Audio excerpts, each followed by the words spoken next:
Alright. We're gonna open the stream tonight here. We're on a Monday. With the self little promo for the week ahead of the streams. Just to let you know what we're doing. A fun week ahead, I will say, in my opinion. We're gonna here tonight I assume finish episode 2. Tuesday or Wednesday, I would love to jump back into the DLC episodes of Dicey Dungeons actually and get some more of those done. The other day of Tuesday or Wednesday, I'm not entirely sure what I'm going to do, but that's just going to be based on mood type thing. Friday, though. Fridays should be a lot of fun. Finally going to get around to playing the one night only one-shot stream of the game called Death Come True. Something I'd been meaning to play for the longest of time. And finally, I've officially scheduled it in my brain. It is a movie-length FMV murder something game? I don't know. But real-life actors, real-life film kind of thing by the creator of Danganronpa. He went a while back and made a FMV. I forget what they exactly call it, but it's a live action movie, basically they call it. You know, you on the archive on YouTube watching this or whatever, if you're like, oh, you know, whatever, I'm making the pitch that if you're not busy on Friday, you know what, archivers, you're valid, right? You watch these on YouTube on your own time, fucking whatever. But if you want to watch it live as it happens, I'd highly recommend. I think Friday night is going to be a fun stream for that reason. Grab a snack, grab a food, grab a drink, and you know, it'll be like, I think apparently like watching a movie. Very little, you know, well, I think there's multiple endings and shit, but apparently apparently from what I've seen, it's pretty dang good. The only complaint being it's pretty short. So that's why it's a one night only thing. So that should be Friday night. I'm really looking forward to it. So promo of Friday streams over. Saturday, Sunday there should be streams, but starting this weekend probably not day streams like I've been able to do last 2 or 3 weeks because schedule picks back up on the weekends during the day. So yeah, that's about all the promo for the week. Like I said, we need to get right in because I need to fucking finish episode 2 here. I'm ready to be over with this case. I'm ready to be over with the people involved in this case. I don't need any more of these people. It's a shame because I feel like do I really start on a bad foot right now already on the stream? It's not even a big thing. I'm just gonna say I feel like that's my opinion most of the time. I don't know if that's a commonly held belief, but very often in these cases, the people that are, maybe this is by design, but very often I'm like, I'm done with these people involved in this case. Not the regular casted characters. They're all fine, whatever. I'm talking about the people that I'm helping either get off or convict or whatever the fuck. The characters, they feel like they overstay their welcome. Like I'm tired of seeing this Ron Delight's face. I'm tired of seeing the girl Delight. I'm tired of seeing, like, I don't want to see them anymore. I've had enough of their shit. I'm done. They're not great. Can we go to the next episode?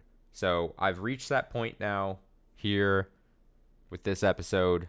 So that's the mentality we're going into tonight to finish this episode, hopefully. If I don't finish this episode tonight, heads will roll. Sorry, my shoulder was like itchy. Okay, October 14th, 9:41 p.m. a.m. We should have night court. District Court, defendant lobby number 4. Hey, Nick. What is it this time? You won't believe how many people are here for the trial. Well, it is a murder case. What are you talking about? They're here for the trial next door. Next door? Why don't you know this, Nick? They're having Detective Atmey's trial today. Detective Atmey? They say they're going to try him as mask to mask. Oh, I'm sure this will be relevant. to my case, since he's next door, probably easily accessible. Already? That was fast. Boy, I'd love to see Matt. A little quiet.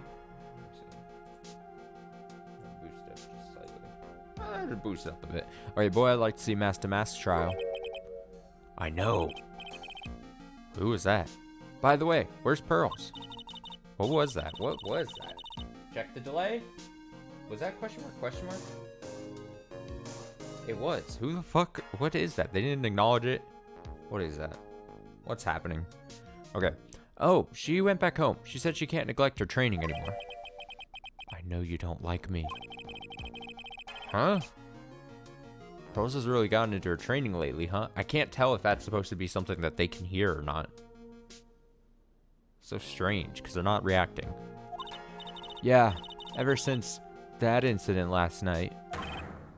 Please don't ignore me! Oh, it was him. Oh, the joke is that he's easily ignorable. And no one likes him. Including me. I'm tired of seeing him in his hair. Oh, Mr. Delight, good morning. No one likes me. No one would notice me even if I killed someone. Come on, don't be silly. What? Wait a sec. You don't mean you're the murderer? No, I'm just a poor thief. No, wait, that's not right. A thief can't really be poor. Now, let's see. According to Mr. Delight, from his second crime on, he was following a bunch of set plans. Plans that someone had been sending to him to help him commit the heist. Do you really think there's a connection between the thief and the murder, Nick? It's possible, but today's trial is a race against the clock. Huh? How come? Let's just take our time like always. I'm afraid it's not an option.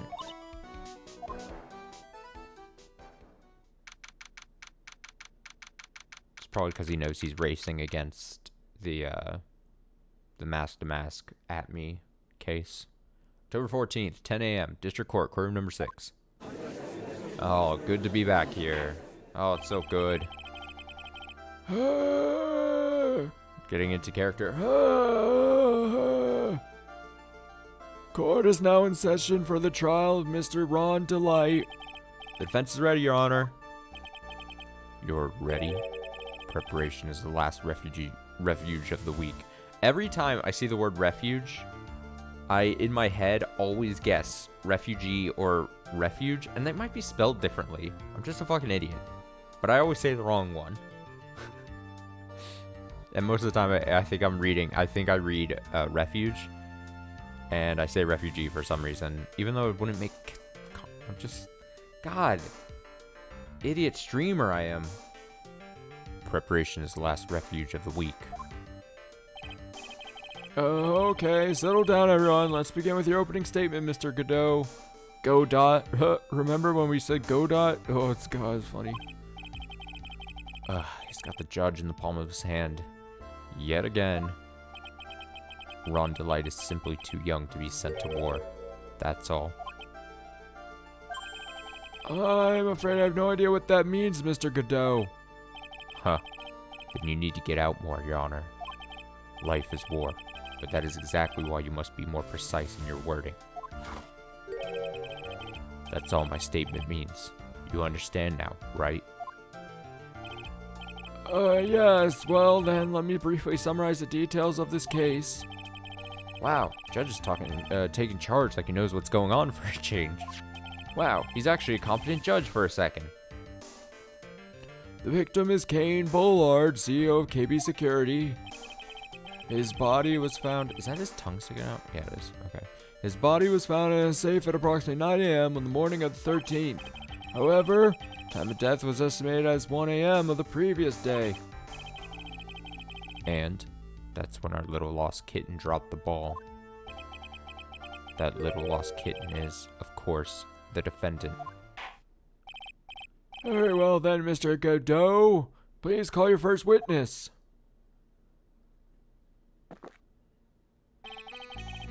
I never drink more than 17 cups of coffee during any given trial, but the first one is always the best. Mr. Godobo. Your witness.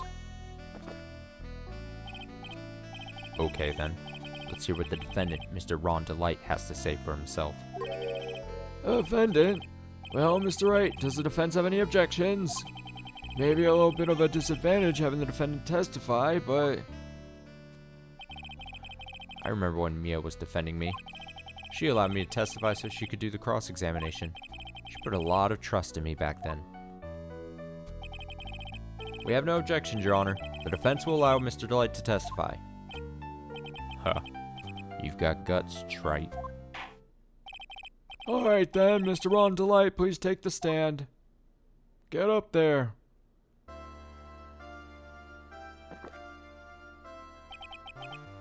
You did it, didn't you? Yes. What? No, that's not true. For a moment there, I thought we'd set the record for the shortest trial ever. Well, Mr. Light already looks plenty guilty with that face he's making. He's got resting guilt face. And once he opens his big mouth, he'll probably put the last nail in his own coffin. Huh. Very well. Now then, can you tell me something? If you didn't kill Bullard, why did you go to KB Security? Oh, well, that's kind of hard to say. Boy, I wish I could go home. Now then, let's hear some testimony about what happened. You know the drill.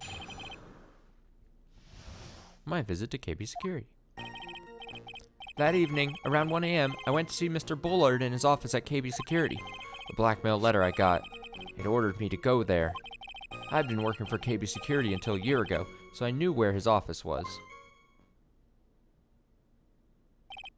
1 a.m.? The exact time the murder took place. The weak get washed away by the tides of fate. The strong drink it up. Huh. It's bitter today, too. Just like my destiny. You never know that from the way he's chugging it down. Mr. Wright, your cross-examination, if you please. There's only 3 statements to guess on. 1 a.m., huh? You're absolutely sure about that? Yes, that's what my watch said when I was entering the CEO's office. No. Actually, I'm not really sure. My watch was slow, and my internal clock was also a bit... 1 a.m., that's the exact time the victim, Mr. Bullard, was murdered, correct? It's too late for a coffee date, that's for sure. It ordered you there? It was the first time I'd gotten a blackmail letter that ordered me to go somewhere. Does that mean you've gotten other blackmail letters, then? Oh, of course. They'd say things like, steal this, or take that. Why don't you save those for later, Mr. Delight? Please don't say any more. Now, what should I do? Press harder. Always press harder. So what did the blackmail letter in question say? It said to bring $50,000. Money, eh? Perfect motive for committing murder. Oh, but wait. Wait. I never intended to pay that money anyway. Oh, is that right? After all, he had nothing to hold over my head. I had nothing to be afraid of. Important point indeed. Witness, have that added to your testimony. Yes, sir. Huh. A muddy mud skipper in outer space has a better chance of surviving than I do. Blackmail threat didn't scare me. Wasn't going to cause me trouble or anything. Just what were you being blackmailed about anyway? A blackmail letter said if you don't want your identity revealed, correct? I'm sure it was referring to the whole mask-to-mask thing. But I wasn't worried. Mr. Bullard didn't have anything on me. He didn't? Anyway, I don't care what anyone says about me. Just as long as Desi believes me. So that's why Miss Delight didn't believe he was mask-to-mask. That's why I knew they were just hollow threats.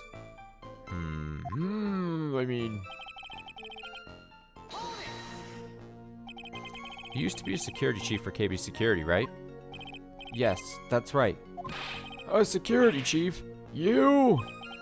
And yet, a year ago, you were fired without notice. Revenge for an old grudge. The perfect motive for murder, wouldn't you say? This is good. Maybe I should change the subject. Huh. What did you do after being fired from KB Security? I spent a lot of time looking for work, but then I decided I wanted to start something myself. Not good. This is going from bad to worse. So I started looking at books, TV, and movies, learning all I could about masked men. Masked men? So you wanted to try drawing a comic, right? About masked men. No, that's not right. I wanted to become... Your Honor? Let's move along, shall we? But you asked the question. You're being quite odd today, Mr. Wright. You bring the spinning buzzsaw one notch closer to your own neck, Ace Attorney. There wasn't much of his testimony, was there? Sounds like he's avoiding something. At least, that's what it sounds like to me. Uh-oh, got a bad feeling about this. We better be careful. If we don't find a way to make him spill the beans, we'll never get closer to the truth. Yeah. Okay, so I should try the other thing here, see what happens. Right? Why he was fired. Mr. Light, please tell us why you were fired from your job. Well... The world is filled with those who have said, I wish I had never asked that. Okay, then... Defendant, please answer the question. Well, I needed money. You needed money? Well, you see, Jessie loves to spend it. It's kind of her hobby. Not exactly the best hobby in the world, huh, Nick? My salary wasn't nearly enough, so I stole data from the company. Come again? KB Security has a lot of security info on all sorts of companies. And since I was security team chief, you stole some data and sold it. Mr. Bullard found out and I was fired immediately. What? Wish I'd never asked that. I was somehow able to keep it secret and made it seem like I'd quit on my own. What is it, Nick? You don't look so good. You don't look so good. And he's like, bleh. Someone who brings harm to their company is fired as punishment. You do well to remember that. Sure told you. So you admit you stole data from your company, is that correct? Yes, I'm sorry. This is a very important fact. Please add it to your testimony. Oh man, this whole thing just took a big turn for the worse. Crashed and blew up. It's gonna take the jaws of life to rip this case from the clutches of disaster. Desi doesn't know about that. Press! Why would you do something like that? Well, for Desi's hobby. What else? Wasting money, huh? It's not a waste! So Miss Delight doesn't know that her husband was fired, does she? So it would seem. I'm not sure what to think about couples who keep secrets like that from each other. Can't believe it. This case has gotten even Maya to think seriously about couples. Please try to stay focused, Mr. Wright. Okay, so... So this last statement we got. He fired me for selling company secrets, but Desi doesn't know about that. Desi doesn't know about that. Desi doesn't know about it. He fired me for selling company secrets, but Desi doesn't know about it. How the fuck?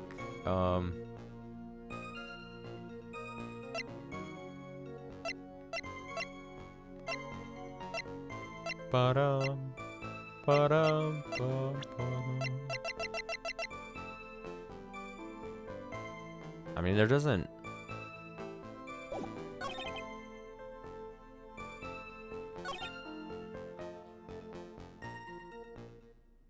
It wasn't going to cause me trouble or anything.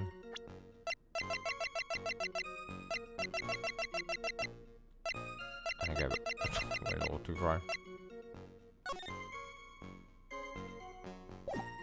I just present this and then fucking... Let me see. Black Mail Letter Guy ordered me to go there. If you don't want your true identity revealed, come to shore.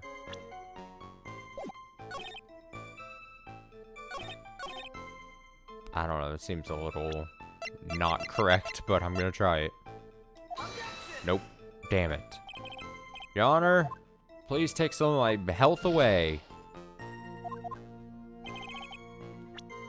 I guess I should save, right? We're already this early in, we're already fired me for selling company secrets, but Desi doesn't know about that. Do I have a thing that somehow she would know?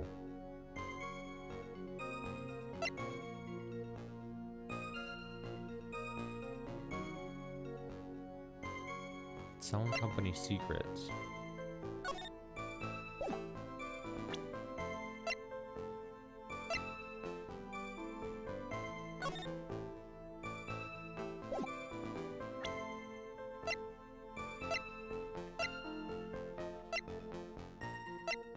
Bow, bow, bow, bow.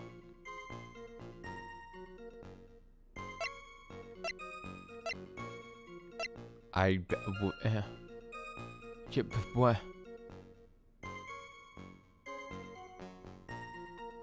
Where?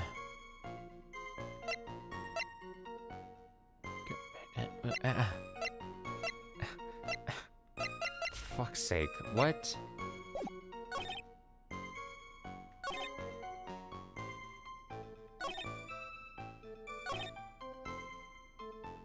I can't believe I already have to consult. Like, what? Huh?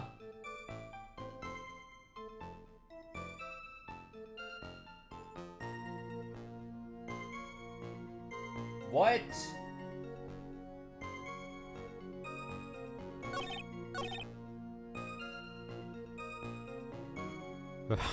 The guide says, for fuck's sake. So I've already got it pulled up just in case I have to reference it. I cannot... The blackmail threat didn't scare me. It wasn't going to cause me trouble or anything. I mean...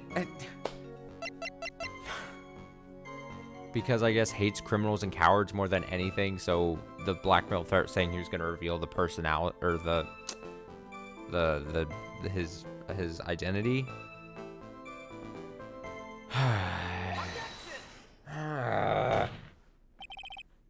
Fucking fine, whatever. Fine. You know what? The game beat me. The game is fine. Here, that's my bad.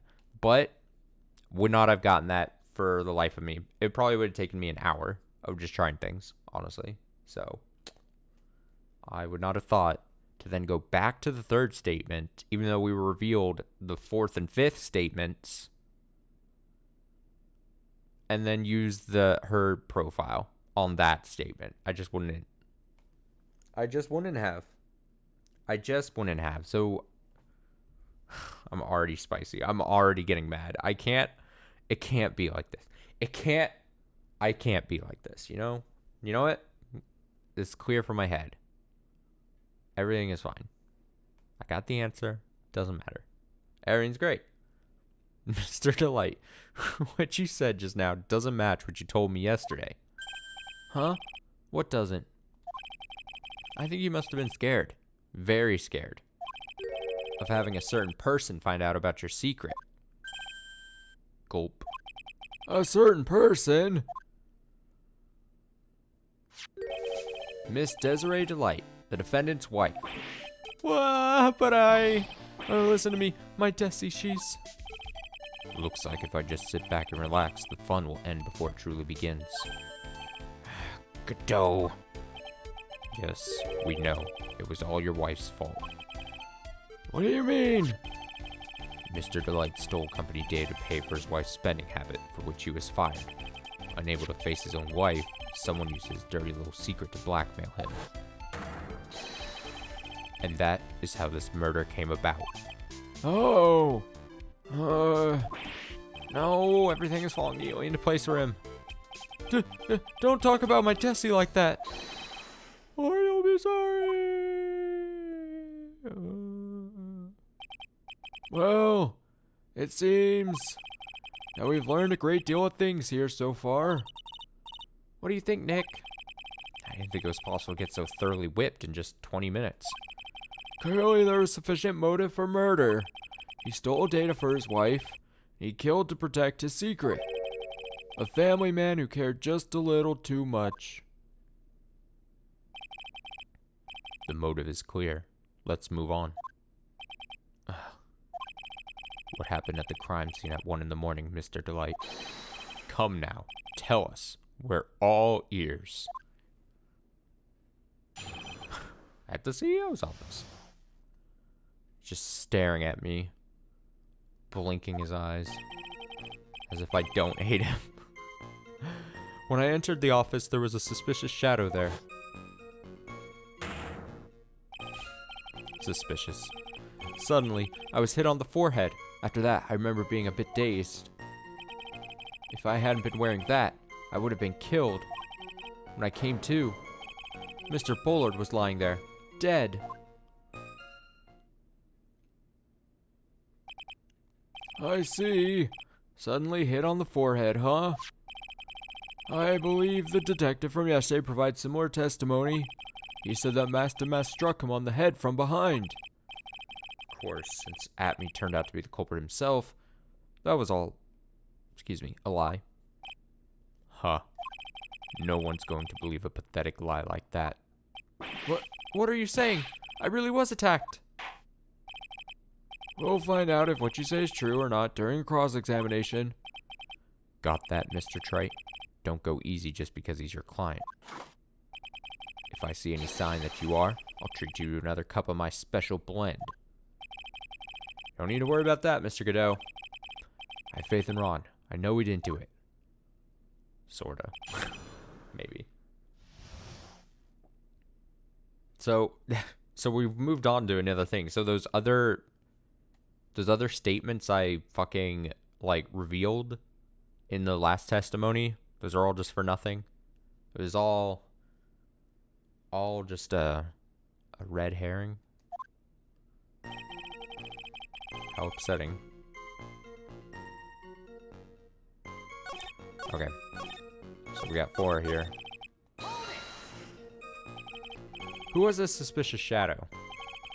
If there were 1,000 of me, and if even one knew, I'd tell you, trust me. His dodging all of our questions is not helping us win his case. Okay, then how was the victim, Mr. Bullard, at that time? What do you mean by how was he? Was he already dead? Was he still alive? Maybe it was the one who hit you in the first place. That's a good question. What do you think, Mr. Wright? Forget it. Stupid Mr. Ron. Your forehead? Yes, I was hit on the forehead as soon as I entered the room. It was an amazingly fast and powerful attack. Do you remember anything about who hit you? Well, like I said, it was fast and powerful hit. So I think I was a little dazed for a while. I don't think Mr. Delight even grasped what you were asking. Yeah, I'd like to show him a fast and powerful attack myself. Maybe that would knock some sense back into him. Yeah, just beat him. Let's just reach over. That? Could you please clarify what you're referring to? Why, my Mask to Mask costume, of course. Wait just a moment. Mask to Mask. Huh? Oh, did I forget to mention it before? Just to be on the safe side, I dressed as Mask to Mask. And then, I descended upon the office of the CEO of KB Security. What? Nick, did you know about this? He never told me this. I don't recall him ever mentioning it to me either. Even I didn't know that. And clearly I'm upset. It seems our little friend really loves to keep secrets.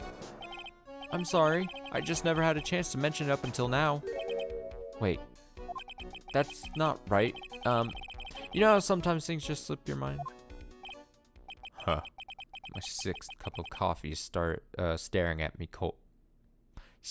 up at me coldly.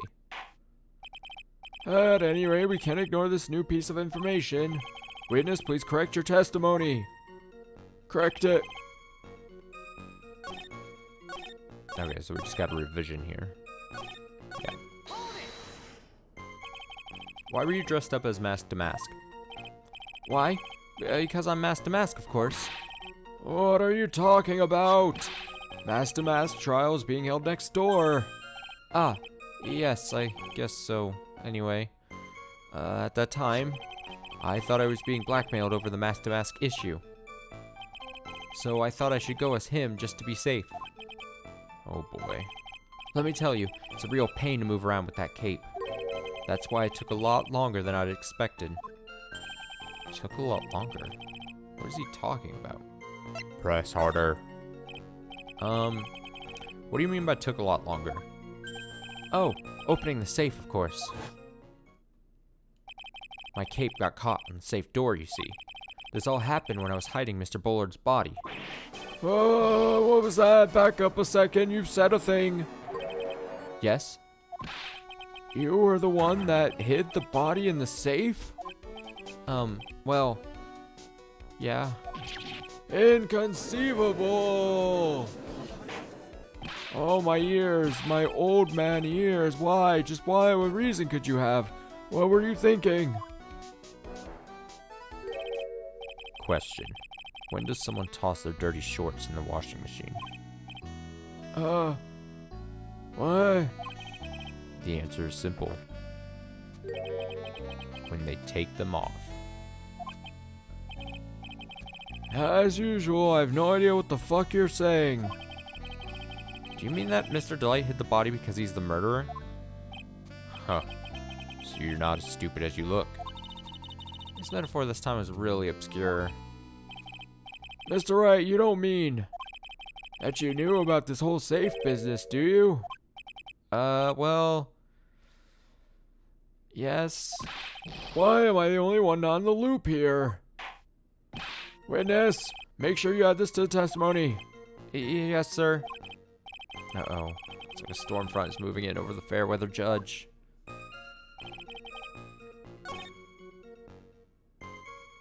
Okay, so I panicked and... So wait, did I already press this? I don't remember. Let me see. Did it move me to when you came to? Yes. I don't think I did. I was passed out in the corner of the room. Do you know when your assailant made their escape and to where? I'm afraid I don't really remember. Huh. Once they hit me, I lost all track of what was going on. I think that's when they made their escape. Huh. That's certainly a convenient story for you, isn't it? It certainly is, isn't it, Mr. Wright? It almost sounds practiced. I don't know what you're telling me.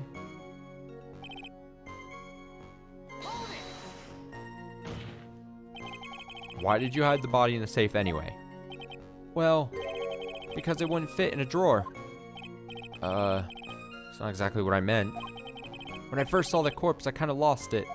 I thought, if they find his corpse, they'll think I did it. Huh. I think you had a simpler reason than that. It's because you killed him. That's why you spent 10 minutes hiding the body. Certainly makes more sense. Hold on. 10 minutes? What is it, Nick? I just had a thought. Under those circumstances, would you normally try to hide the body? And spend 10 whole minutes to do it? Under those circumstances? What circumstances? Oh! Hey, Nick, if you think his behavior is so strange, why don't you present some evidence that would show just what those circumstances were? That's it. Take a look at the court records and present some evidence. I think I know.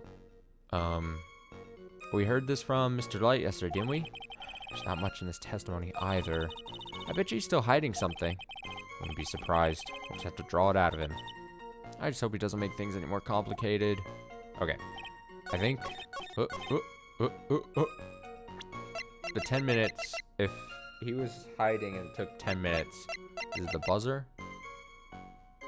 Well, no. Well... Wasn't that the whole thing? That they were gonna come rushing or something? I panicked and hit the body and saved. It took about 10 minutes. And then he goes, well, under those circumstances. I would assume the alarm. Because wasn't it pressed? Yeah. Alright, I'm good there. Your Honor, could you please take a look at this record? And what might this be? Oh, was I supposed to do this thing? Wait, no, what is he looking at? Oh, this? Buzzer. Oh, the buzzer. Oh, I did the actual buzzer. Guess the more clear answer would have been this. Yeah. Okay, well, we're all there. Okay, And what might this be? It's a piece of paper. the record for the emergency buzzer that connects to the CEO's office to security. If the button in the office is pressed, security team is supposed to come running. And according to this record, the buzzer was pushed once, at 1:02 a.m. What? If Mr. Rondelite truly was the murderer, he would have ran as soon as that buzzer sounded. After all, security guard would have been heading his way. Huh. Let's remember who we're dealing with here. He probably had no idea there were security personnel in the building. Up until 1 year ago, my client was working as a chief of security. There's no way he wouldn't have known about them. But, as it turns out, the guard never came. That was nothing more than a coincidence. Larry Butts, he sucks. The fact that the guard was a pathetic loser, who had just gotten punched in the face by his ex's new boyfriend, and wasn't anywhere in the vicinity was not something Mr. Light could have known. Huh. Again, remember who we're dealing with here. It's a sure bet that Mr. Delight didn't even notice the buzzer going off. Oh my god, there's so many objections being fired right now.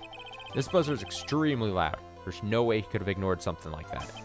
If he had been conscious, that is. Conscious? What do you mean by that? Ugh. Ugh. Glug. Fine. Let's hear your theory. Recall the defendant's testimony. The moment he entered the victim's office, someone attacked him. Mr. Light said he felt dazed. I'm willing to wager that he was knocked unconscious for at least a few minutes. Unconscious? So he fainted? That's why Mr. Light didn't know that the buzzer had sounded. And that's why he thought he had time to hide the body. So what are you trying to say? Mr. Delight was knocked out, and the buzzer went off soon afterwards. Now, unless my client was able to hit the buzzer while he was unconscious, it can only mean, that there was another person in that room. That's right. Whoever it was, they knocked out Ron Delight and then pressed the buzzer. Oh, order in the court, Mr. Wright. This is... This is preposterous. It was this kid. Ron Delight is the one who killed Kane Bullard. Then who pressed the buzzer? It was the victim, of course. He pressed the buzzer when the defendant attacked him. He didn't die right away. He must have held on long enough to push that button. So Kane Bullard sounded the buzzer himself. What's your opinion on this, Mr. Wright? I need to prove that the real criminal was there at the scene, but how? Can I prove that it wasn't Kane Bullard who sounded the buzzer? Yes. This is the fact that there was no fingerprints on it. The defense's opinion is this, Your Honor.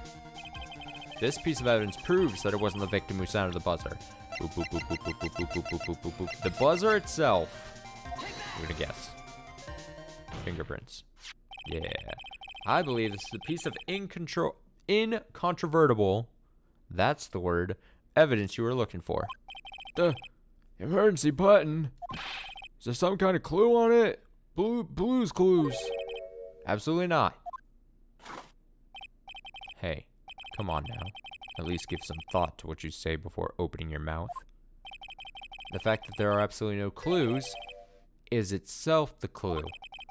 Now I'm the one who's clueless. This button has no fingerprints on it. If Mr. Bullard had really pressed it himself, naturally, he would have left his fingerprints behind.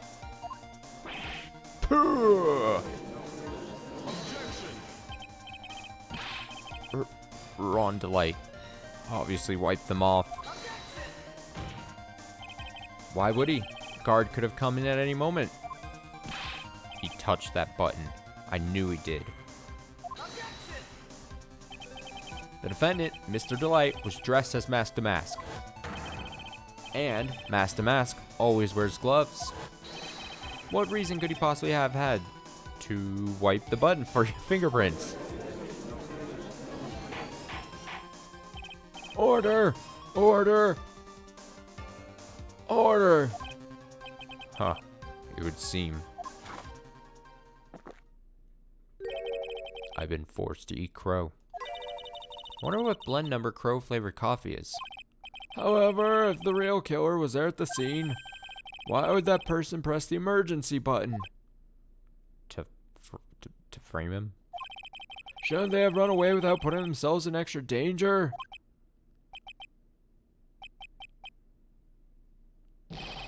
What's with this awkward silence all of a sudden? Huh. Looks like you're fresh out of parlor tricks. They're on to you, Nick. Just give me a minute to collect my thoughts. The real culprit killed Mr. Bullard at around 1 a.m. And Mr. Delight just happened to waltz in when the murder was taking place, right? The killer clobbered Mr. Delight. That's a lovely sound. And then sounded the buzzer. Even though security was supposed to respond right away if the buzzer was pressed. Security was supposed to respond.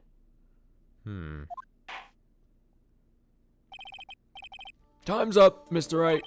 Let's hear what you have to say. Very well then. Oh ho, you've got some guts. I like that in an opponent. Why did the real killer sound the emergency buzzer? To find out what it did.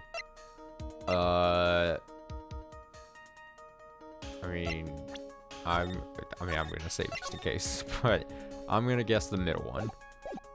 Call a security guard.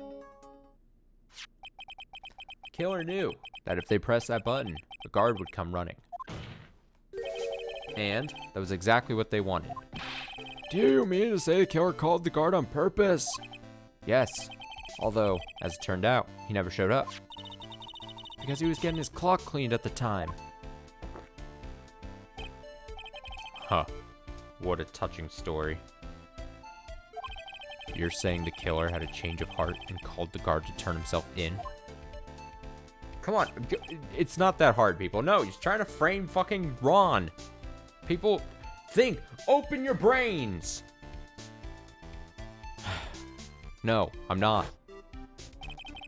When that buzzer sounded, there were 3 people in that office. The victim, Kane Bullard, who was already dead. The defendant, Ron Delight, who was out cold. And the third person, the real killer. This game really is trying to hammer home the fact that it's fucking obviously Luke at me. I can't tell if it's trying to keep suggesting the killer is Luke because it's gonna try to throw me off at some certain point, or if it really is just trying to give you so many hints leading up to like some kind of final decision you have to make. Guess we'll find out. Hypothetically, yes. Now then, in this situation, if the real killer made an escape, what would happen? The only ones left in the room would be the victim and Ron Delight. And if any security guards came running in at that time, they would think that I was the murderer. Yes, that was precisely the real killer's objective. To frame Ron Delight for the murder.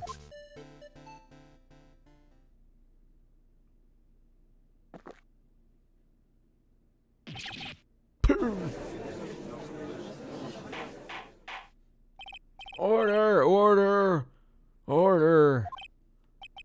Huh, it would seem. I've been made to eat my words once again. Actually, you've been made to do a spit take with a cup of coffee. Mr. Wright, who was it? Who was it that tried to frame me? Wait a second. I'm the one and only Mask to Mask, so... Nick, you mean the real killer is... We're going to drag that person in here right now. But, who is it? I don't have any solid proof yet, but think about it. The killer knew Mr. Delight's identity, and they also knew that he had been called to KB security that night. So, the killer used him to execute a well-crafted plan to murder Kane Bullard. Now then, let's hear your accusation, Mr. Wright. Who was it that framed Mr. Ron Delight for the murder of Kane Bullard? The statue. It's old bags. It's Will Powers. I gotta make those jokes every time. Every time. Every fucking time. It's the dead guy. It's Pearls.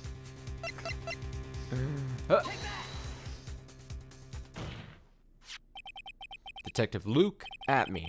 He's the only one who could have done it. Ace detective. Luke at me. You mean Master Mask did it? Your Honor, the person being tried in the court next to us is not Master Mask at all.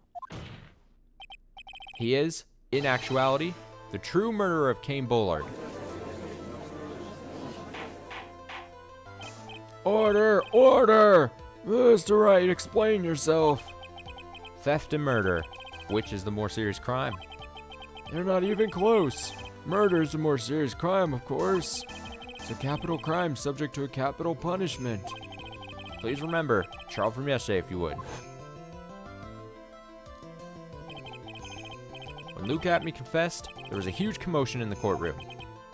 Of course, the famous detective was unmasked as, well, as Master Mask. Instead of being convicted of murder, he was found guilty of grand larceny. That was his true objective all along. To be found guilty? Master Mask had the perfect alibi for when the murder took place. He was stealing the urn at Lordly Taylor. In other words, being found guilty as Master Mask was Luke Atme's airtight, watertight, and unassailable alibi. A guilty verdict as an alibi? Oh my god. I see nothing new every day. You know, it's almost time. For what? For Luke Atme's verdict. It's a pretty simple trial after all. If we're going to stop this trial and stall that one, we need to do it now. Of course. That's assuming you have proof that the detective was the one who committed the murder. Mr. Luke Atme's trial has indeed attracted the attention of the entire country. If we were to intrude and fail to provide adequate proof of his true crime, Mr. Delight would be left with no grounds for appeal. Are you really sure about this? Huh. A bet's only good when your life's the ante. Mr. Wright, I believe in you. Mr. Delight. So, please, I'm begging you. Thanks, but my decision will determine the rest of your life. Can I really risk your life like this? Jump scare. Phoenix. What was that? Don't stray, Phoenix. For your client, take the path of trust. That voice. It sounds like Mia. Your Honor, the defense requests immediate recess. Huh. So that's your answer, huh?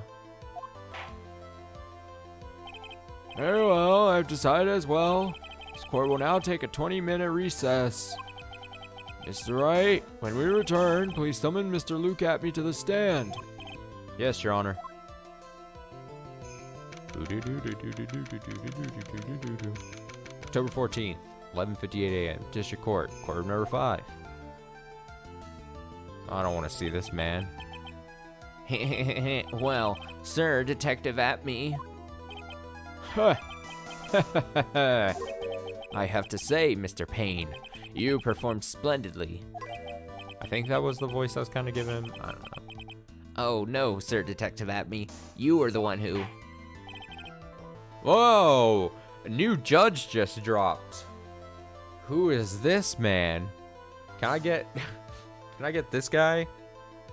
Alternate skin for judge? That's enough. This court sees no reason to further prolong this trial. This court finds the defendant, Luke Atme. Phoenix come bursting through the wall like a fucking Kool-Aid man. Wait. Don't hand down your verdict yet, please. Well, well, sir lawyer. Welcome to my courtroom. I'm all over the place with the voice. It doesn't matter. Who's this hoser, eh? My name is Phoenix Wright, attorney at law, and I wish to file an accusation against this man, Luke Atme. Accusation? You accuse Master Mask? That man is not Master Mask. He's just a ruthless murderer. What? Big eyes.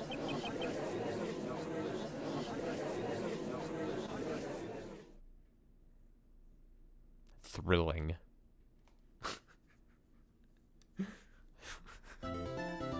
Doop doop doop doop doom. Doop doop doop doop doo. Man, part 2 of the trial? Oh, can't wait. Alright, let me go. Let me see. Okay. Alright, I was just opening up the next page of the guide in case I need it. Did I already save? Saving content. Great. Let's go. Let's finish it. October 14th, 12:14 p.m. District Court. Defendant lobby number 4. My sis? I could have sworn I heard Mia's voice. So then, she's still alive? Inside your heart? Inside your heart. I don't know. It's like Ventus and Sora and Roxas. And basically, Phoenix Wright is basically a Kingdom Hearts game. Nicky boy. Oh, Miss Delight. Is it true that detective is the real killer? To be honest, we don't have any definite proof. But he's the only one who could have done it. But wasn't he at the Lordly Tailor that night? Not to mention, we don't exactly know his motive. I mean, why would Detective Atme want to kill Kane Bullard? Oops, it's almost time. Better get back to the courtroom. I need to find some solid proof. And it's gotta happen sooner rather than later. Back in there. October 14th, 12:21 p.m. District Court, courtroom number 6. Murmur, murmur, murmur, murmur. Now then, this court is back in session. Mr. Luke Atme, please take the stand. Well, well, how do you do, sir lawyer? I never would have thought to see you acting so recklessly. I couldn't let them hand down your verdict just yet. Not when it would have given you your perfect alibi. An alibi by the name of Master Mask. I'm sorry. I'm afraid even the great Luke Atme has no idea what you mean.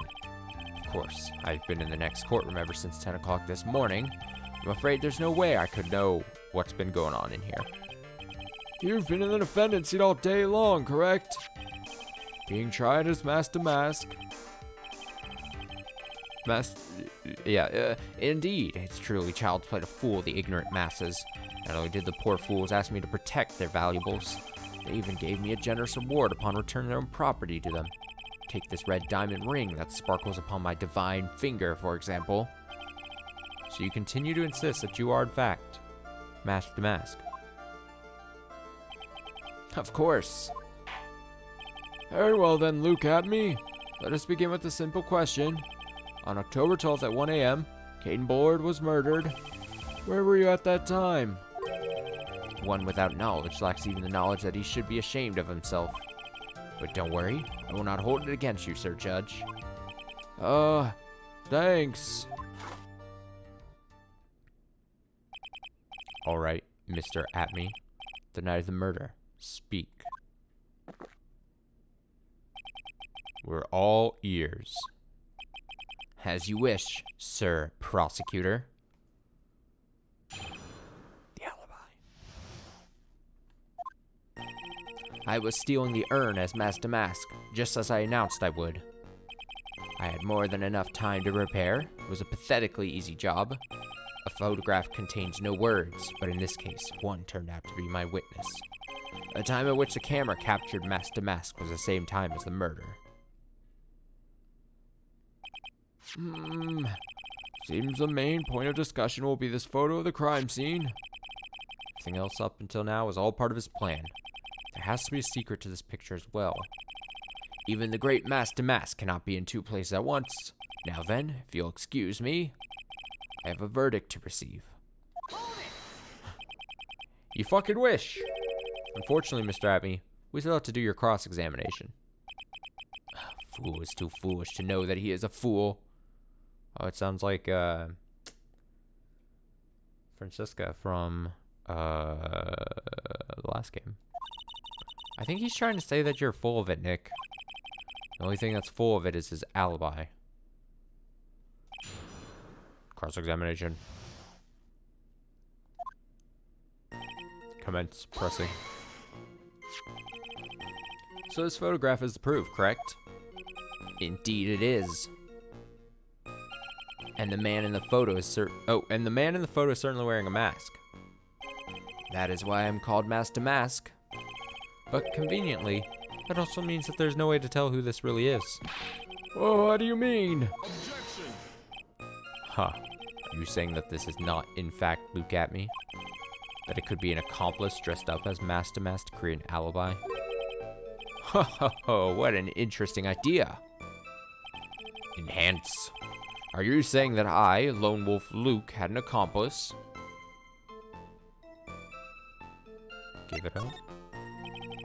If Luke Atme was at KB Security during the murder, then the Master Mask in this picture has to be a fake.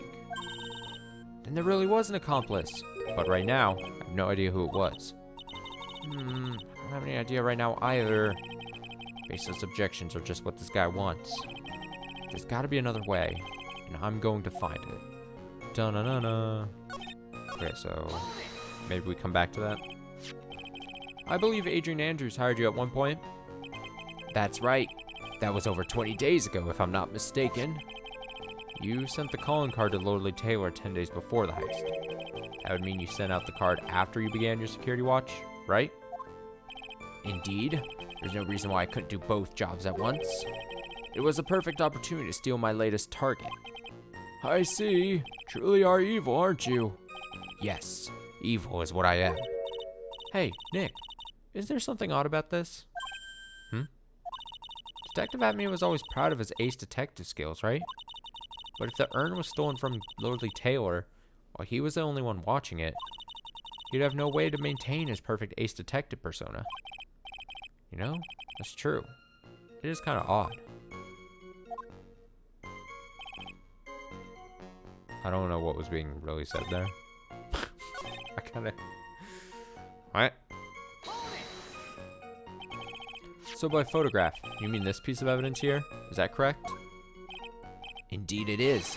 That it is. The very thing that proves I committed the crime. The very thing that proves you committed the crime. When you think about it, it's really odd.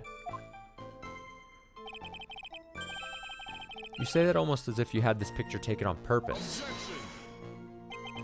He was simply caught by this very camera that he had set up. We all have days like that. Indeed, turned out that there was no such thing as a perfect crime after all. Life is truly an ironic thing, a sad, blue melody. Looks like I better gather more information for now. If he's truly the killer, there's gotta be something phony in that photo.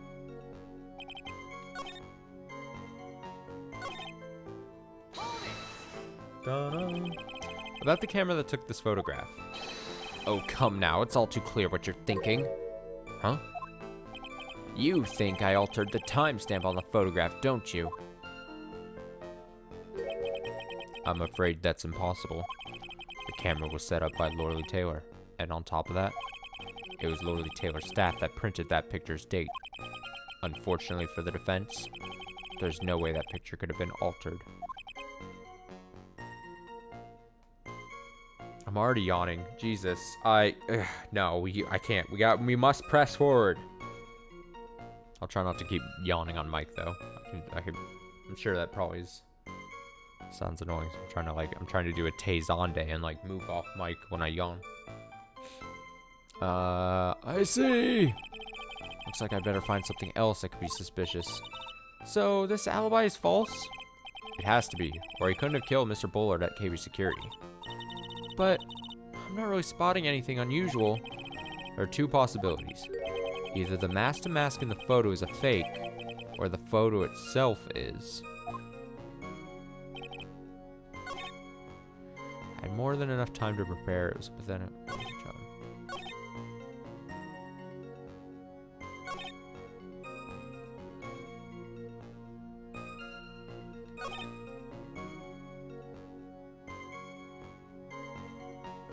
I want to see what it is that Maya says during this again.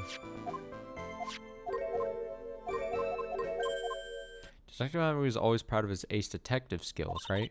But if the urn was stolen from Lord Taylor while he was the only one watching it, he'd have no way to maintain his perfect ace detective persona. You know, it's true. It is kind of odd. Okay, I don't know. I don't think that's anything. Photograph contains horse, but in this case, one turned out to be my witness. Did I literally just...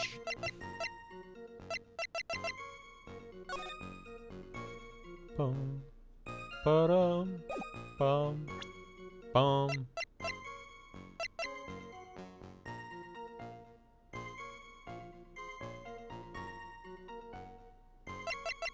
Just show the picture.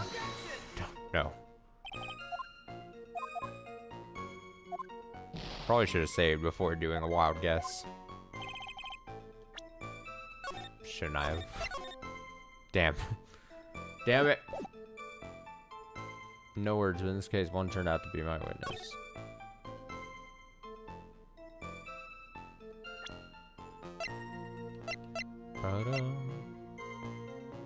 The time at which...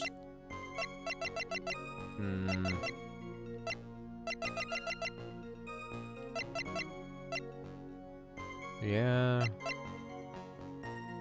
Yeah.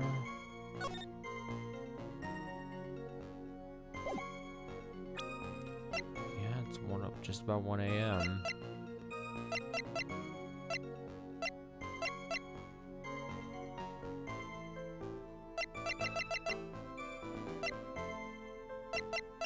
Alright, I'm gonna cycle through all the things we have. Treasure, it's not gonna be it. Statue shouldn't be it. Calling card, no. That just reinforces it. That shouldn't be it.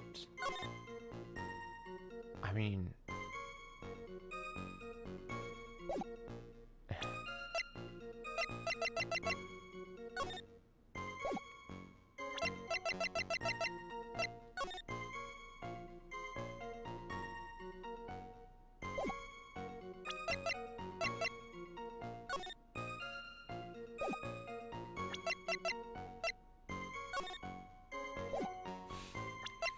I don't know if I'm supposed to try to spot some kind of difference again. Time watch the camera. God damn it. Found until at the crime scene was a record.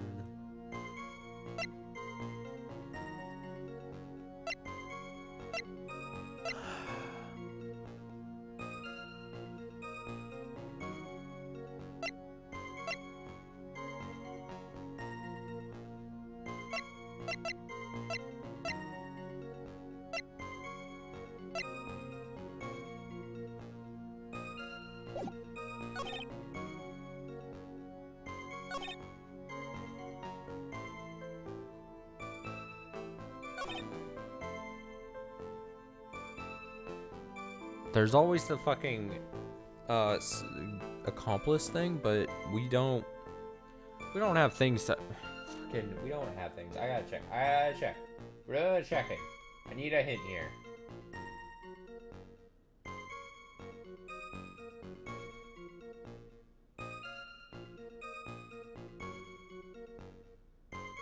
For fuck's sake. It's one of those It might be one of those cases where I have to press 2, then 4, and then go back to 3. That's stupid. I hate that. I've said it before. Doesn't happen a ton in the series so far, but the ones where you have to press in certain orders to then reveal things sucks ass. Sucks ass, dude. Nope. No forgiveness on my part. Nope. The fumes are starting. It's not too early in the stream for me to get mad. I'm mad. The game should not be allowed to do it. I don't care. I don't care if there's a defense for it. I don't care if people think it's an okay idea or that it adds to the strategy or the complexity or the puzzleness to this. No. No. We are conditioned by this game constantly to press on everything. And that's why I press on everything, because something might be revealed that might not seem like it would be related to you solving the case, but then ends up being like a hint or something. Like, everything is so random in the facts that it could potentially reveal something you need, right? So then, because you're conditioned to do it, press on everything, the natural things that you don't miss on pressing something is to press the statements in order. But the fact that you then have to go 2, 4, and then back to 3, that flies in the face of the thing they condition you to. The game conditions the player to press on everything, so that everything is revealed and you get all your clues to then find the answer. And you only do that, you don't do that by pressing things out of order, because I've done that at the very beginning of the game, because I thought, oh, only press the things that I think are going to be, but no, because in the first, second, third now game, it's like everything could have a little detail. Something gets revealed randomly. It's just fucking random. So then you got to make sure you're not missing something by pressing. But no, this game wants you to press on everything again, just in case you do another sweep of the whole fucking area, like you're fucking, I don't know, laying chemtrails or something. I don't know. Something that sweeps. A sweep? A broom? A broom sweeps? Pass over twice. Then go ahead and show every piece of evidence and every profile to every statement made. And hope that, episode 2 doesn't take you, 30 hours to finish. For fuck's sake. That sucks. No, I want to hear a defense of this system. Of this, I've had many complaints. If you watch this, if you hear this, you hear this rant right now.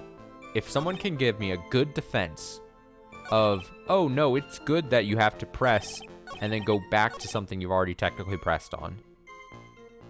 I'm specifically speaking of just pressing on the statements.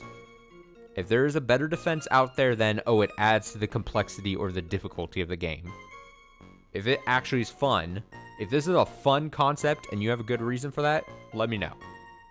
I'm willing to hear it. I'm willing to be proven wrong somehow. This is one of those things, everything else I've shit talked about this game, fuck it. But this one, here. This is bad. This sucks. Press. So by photograph, you mean this piece of evidence here. Is that correct? Indeed it is. That it is it. The very thing that proves I committed the crime. The very thing that proves you committed the crime. Surely even you understand by now. Lordly Taylor provided that camera. There's no way I could have tampered with it. That means I could not have killed Kane Bullard unless I had an accomplice. Come on, think long and hard about that night. The basement warehouse and this picture that supposedly captures it. It's gotta be here. Isn't there something funny about this picture? You bet there is. Are you implying that this picture is a fake? You bet I am. There's definitely something strange about this picture. We took a look around the basement warehouse that night before the theft took place. And there's something in this photo that doesn't match my memory of that night. Very well. Now let's hear what you have to say. What about this photograph? I mean, do you think is something? I'm gonna assume it's just the other thing in the photo. We have mask, and then we have this splooge on the ground. The funny part is right here. Why, this is a blood stain. Blood! Now this case is getting interesting. Not exactly. The stain is actually pink paint. Oh, just paint. And peach colored at that. From blood to peaches. Judge sure loves going on his wild tangents. The problem with this photograph is not the paint. The problem is, when you consider the layout of the basement warehouse, it turns out that something that should be there is nowhere to be seen. Well, Mr. Wright, what is supposed to be in this picture instead of the paint stains? Oh, okay. The supervisor of the treasure exhibit stated the following. Well, there's a good reason for that. On the day of the crime around noon, that golden statue just happened to arrive in the mountain training hall. I realized that the statue would be the perfect size for covering up the paint stains. That's why I put it where you first saw it. I myself was there the night the theft took place, and saw the statue in that spot. If this picture was truly taken on that night, that statue should have been there. But when I went there the day after the theft, that statue of the old bag was sitting in the corner. Perhaps it was somehow pushed there accidentally. Your Honor, this statue is slightly larger than yourself and quite heavy. It take more than an accidental push to move it that distance. Huh. In that case, can you prove it? Can you give us the rhyme and reason as to why that statue was moved that night? Can you do it, Nick? Never mind who moved it. The real question is, why did they move it? Well, Mr. Wright, I hope you're prepared with your answer. Maybe you might want to save before you give it to us? Because now you're pretty low on health because of this fucked up, stupid system. Who the hell even likes this health system in this game? What kind of fucking shit were we thinking? What kind of crack were we smoking when we implemented this health system? It's broken on so many levels. Now then, who was the one that moved the golden statue on the night of the crime? Provost. Who was the one that moved the golden statue? I don't actually know. Was it him or was it fucking Andrews?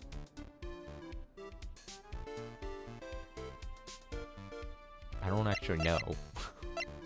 I mean, it's gonna be one of those two, right? Or someone else. The dead guy. The dead guy moved it. It was his final. Alright, I'm gonna say Andrews. What do you think, Mr. Godot? A man should be able to answer his own questions. That's what I think. Right now I'm busy trying to come up with two answers of my own. How could you get the question, why is coffee black? And why is it bitter? Mr. Wright, to put it simply, you've messed up. Get fucked. What are you doing, Nick? You need to think about why that statue was moved. Good thing about when everyone chews me out is that it gives me time to think. Well, Mr. Wright, I hope you are prepared with your answer. Now then, who was the one that moved the golden statue on the night of the crime? Please, get it correct.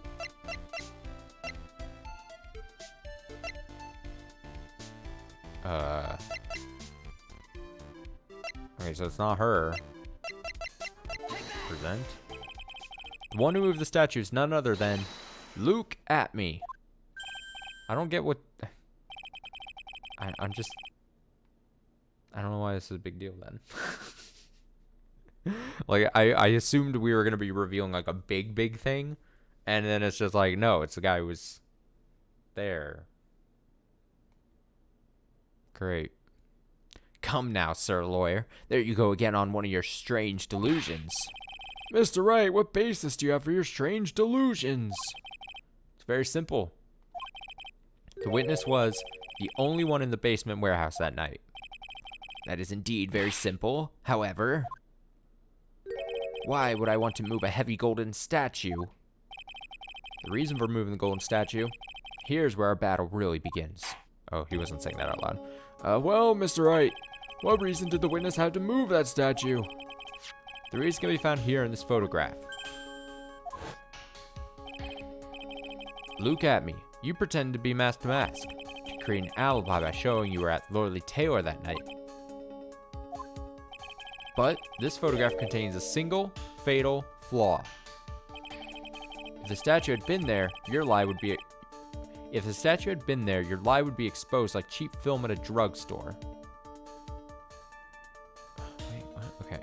If the statue had been there, your lie would be exposed like a cheap film at a drugstore. That is why you had to move the statue. A single fatal flaw? Interesting theory. Please enlighten us. Just where does this lie? I don't know. Is it supposed to be the indent? Or is it the box that doesn't have goo on it? I don't know. This is quite the angle.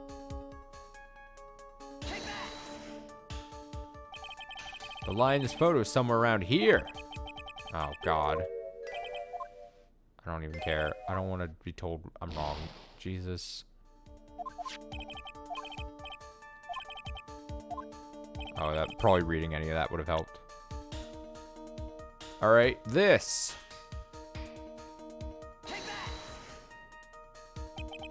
The lie is mask to mask. Are you saying that this mask to mask is a fake? Huh. You know, I really wish you would start acting more responsibly. Huh? The current question is, why was the golden statue moved? So what possible connection could there be with Matt? That's not what I was trying to say! Oh, God. Oh, for fuck's sake, dude!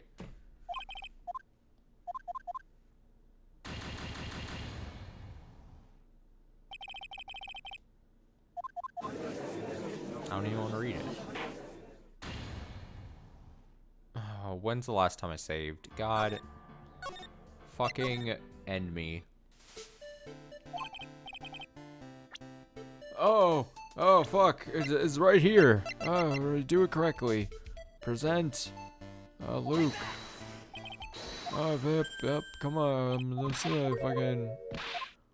I'm just gonna fucking. Okay, I'm gonna look at the picture really deeply. And if I look at this, okay, I picked two things. I picked the indent from the box, I assume. And then I picked the box itself, and then it said I was picking fucking Luke, the mask to mask. So there's not many things.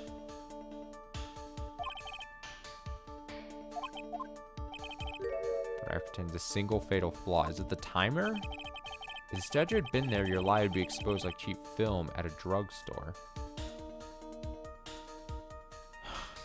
If the statue had been there, your lie would be exposed like a cheap film at a drugstore.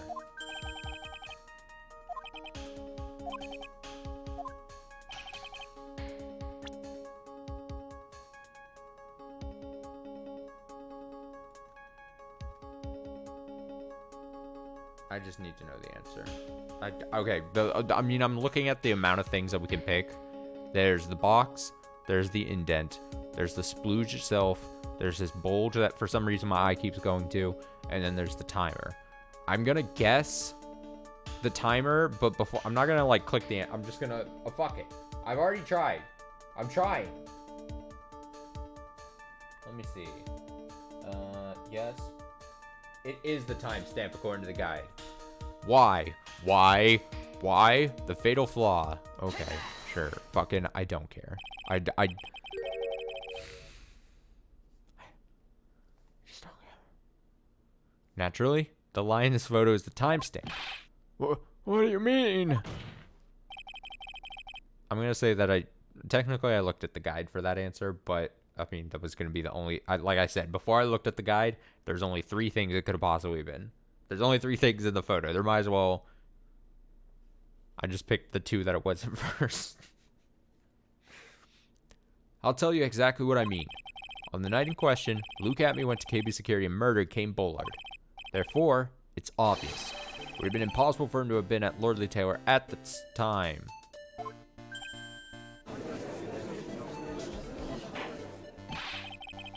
But what does that have to do with the statue being moved? Remember, if you will, Your Honor, when was the statue placed besides the warehouse door? Well, The statue was taken down to the warehouse on the day of the crime, and it was placed there in order to cover up the paint. Exactly. Luke Hatmy had already decided on the time when he was going to kill the victim. And so, in order to create an alibi for that time, he took this picture days before the murder took place. What the? Of course, the statue hadn't been brought down to the basement warehouse yet. So, on the day of the crime, Mr. Hatmy must have been quite nervous. As nervous as a long-tailed cat in a rocking chair factory, so to speak. Why? Because something that wasn't supposed to be there had been brought down and placed where it wasn't supposed to be. And that is why Luke Hatmy had to move the statue on the night of the murder. He did it to make the room match with the way it had been in his photo. This is stupid. I'm gonna understand this. I hate this thread here. Order, Mr. Hatmy, is this true?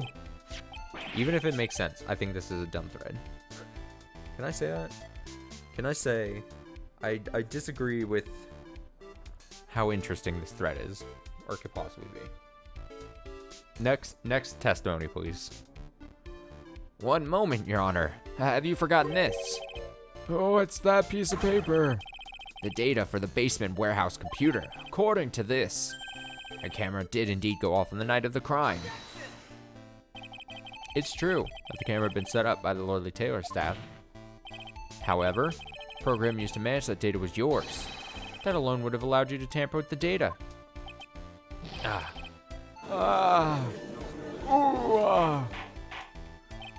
Order.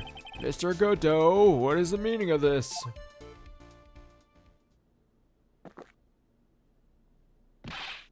Godot, I've warned you about making me wait. Now put that coffee down. My 11th cup. I've promised to drink no more than 17 during a trial.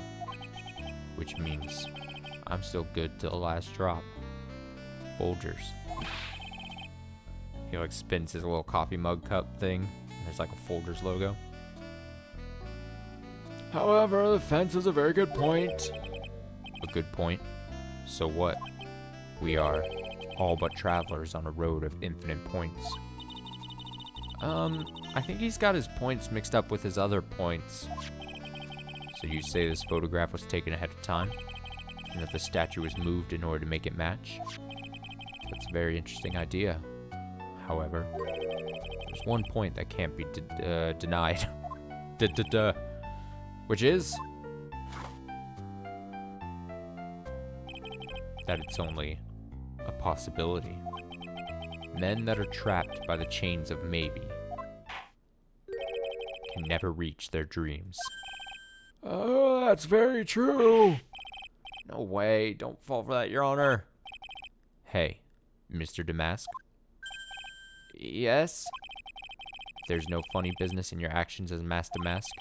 There should be no problem with you telling us your strategy.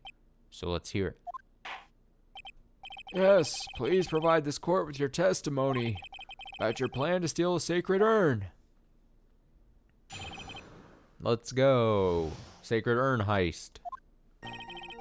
I first received a request from Lordly Taylor about 20 days ago. The urn was placed in a box, and Zavari, Oh, we haven't heard that yet. today. It was then sent to the warehouse. Hence, I was actually unable to see the urn for myself until the day of the crime. I knew it was an extremely valuable treasure, so I sent my card 10 days beforehand. I then handled security by myself to ensure that my crime would go smoothly. At last, I held the urn in my hands for the first time at 1 a.m. on October 12th. That's pretty much all stuff we've heard before, isn't it? Yeah, but we'll find the truth hidden in the nuggets of new information he gave. Witness, you're sure there are no mistakes this time? Zavari! Very well then. Guess that about accept it. Mr. Wright, you may begin your cross-examination.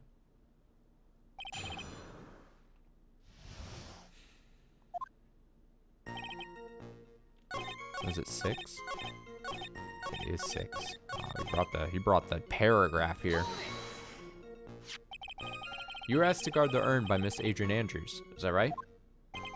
Indeed, seeing that they had heard of my Svarkling reputation. I see Miss Andrews is still attracting weirdos. You better watch out too, or you better watch out. I thought that was Maya saying that. You better watch out too, Maya. Hold it.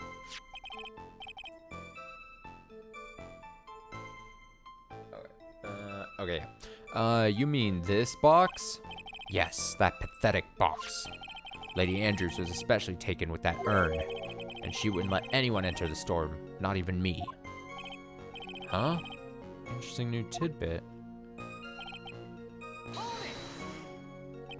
So you're sure that you had never seen the urn before? Indeed. You may ask Lady Andrews to confirm for yourself. My security was focused entirely on the entrance to the warehouse. However, look at me, let no information whatsoever slip through my fingers.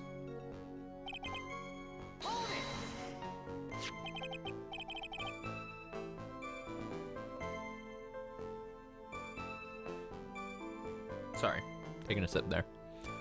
You mean this calling card? That's right. That is, without a doubt, my calling card. I guess Mr. Delight didn't make this after all. Of course, because Atme knew about the emblem.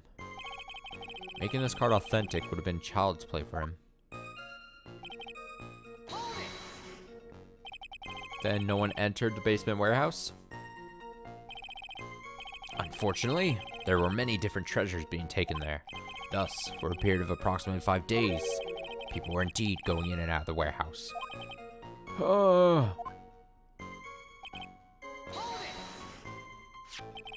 And this is the photo that proves that, huh? Indeed. To be honest, even if a photo was taken, I didn't think it would matter terribly much. Hey, Nick, if this photo is a fake, Detective Atme might have stolen the urn whenever this was taken. That's true. You know, he's been saying that he never saw the urn until that night. If we can prove that he's lying there, we can wrap this up and put a bow on it. We need to take a good hard look at the court record. Not a lot to go on, is there? The detective's been covering his tracks. There's only one thing we need to prove in this cross-examination. That he took this photo well before the actual night of the crime. Alright then, how do we do that? There's one thing that Atme stated very clearly, that he had never seen the urn before he stole it. We need to prove that he's lying. Okay. I know I said this earlier like tonight. I honestly don't care about this case anymore. It is, I feel as if I am massively just going through the motions here. Like, I already see how this, I mean, unless there's like a, there might be a twist ending to it, but like, it's just like, I feel, and you could maybe make this case, like, argument against a lot of cases during the series, but I feel like this in particular, I'm so over Luke Atme, I'm so over Ron Delight, I'm so over his wife Delight. I am, I see where it's going. I see where this truck is heading, and I just want it to end. I want this case to be done, and it's just like, all right, he stole the fucking thing. When did he steal the thing? Oh, he'd never seen the urn. Oh, the urn. Oh, he did the murder. Stop. This would have been so much more interesting if we didn't have the second half thing. If they somehow wrapped it up interestingly enough in that first half where it was before it was a whole big murder thing, if they somehow kind of came together, and I'm not even talking about just length or anything, I'm talking about like if it was somehow they had a cool interesting twist, that it wasn't a murder but it still was an interesting thing, but then they just went back to this whole thing where it's like, oh, it's a murder and then we're gonna fucking do this thing again. Okay, I don't think I'm explaining that well. My brain is everywhere tonight, but like, it's just a bummer. I thought this was going to be a cool episode, and it's just fallen back to my same old. Here we go. The urn was placed in a box and was then sent to the warehouse. Okay, first read request, yes, great. And so I was actually unable to see the urn for myself until the day of the crime. You're a liar. I'm gonna say, had you seen this thing? Is it supposed to be?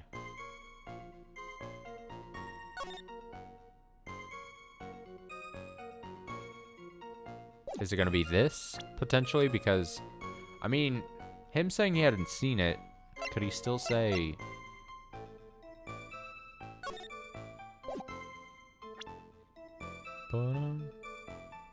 Oh, it said speckled, right? The speckled urn. I just now realized that. You know what? I was going to save it. I'm so confident. I'm locking my answer, Regis. I am so confident. Speckled. Mr. Adme, if you really are Mask to Mask, then you also wrote this calling card, correct? But of course. Is there a problem with that calling card? Allow me to read a passage from the calling card that Mask to Mask had written. Take good care of the speckled urn. Now, the speckled here surely refers to this pink pattern on the sacred urn. Yes, that is true. But so what? Please connect A and B for my small tiny brain for me. Truth be told, there's no way that Mask to Mask could have known about this pattern. What do you mean? What do you mean? This pink spotted pattern on the urn is actually nothing more than paint stains. Paint stains! And these stains did not appear until after the urn had been taken to Lordly Taylor. I'm not finding this joke to be very funny, Mr. Trite.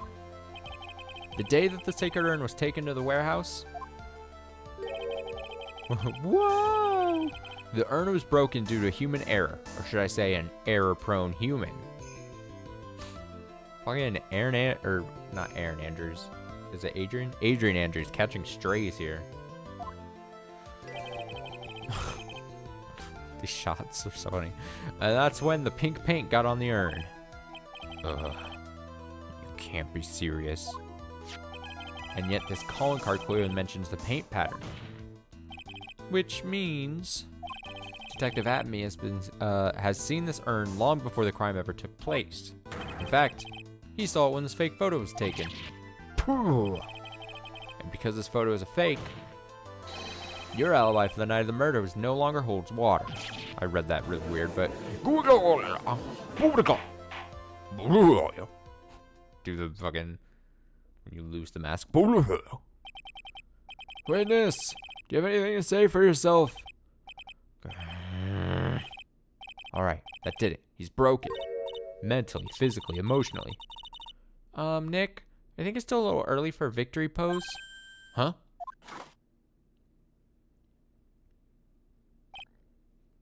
Huh. It's so sad. No one has any conviction these days. Conviction, you say? Yesterday, we all decided unanimously that this man was Mask to Mask. And now, we're calling him a murderer. You don't think we're being a tad fickle? That's a good point. No way. Don't fall for that too, Your Honor. You say that Luke Atme was the one who killed Kane Bullard? Then let me ask you this. Why would he do it? Why would he do that? An excellent point.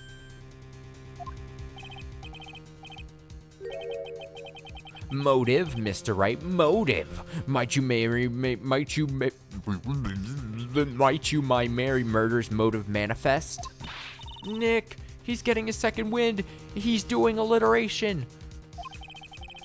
If he prepared an alibi and pinned his crime on Ron Delight, as you say, he must have had a very strong motive for murder. The only one with any motive we've seen is Ron Delight. Isn't that right, Detective? Indeed. According to my own research, the boy's motive is clear. Without a motive, it's nearly impossible to prove guilt in a murder case. Now then, maybe you can enlighten us as to what the defendant's motives were. I'd be honored to, Sir Old-Timer. They're doing everything they can to make Ron look suspicious. Despite our lack of hard information, this may be our only chance. Da-na-na-na. Ba-na-na-na.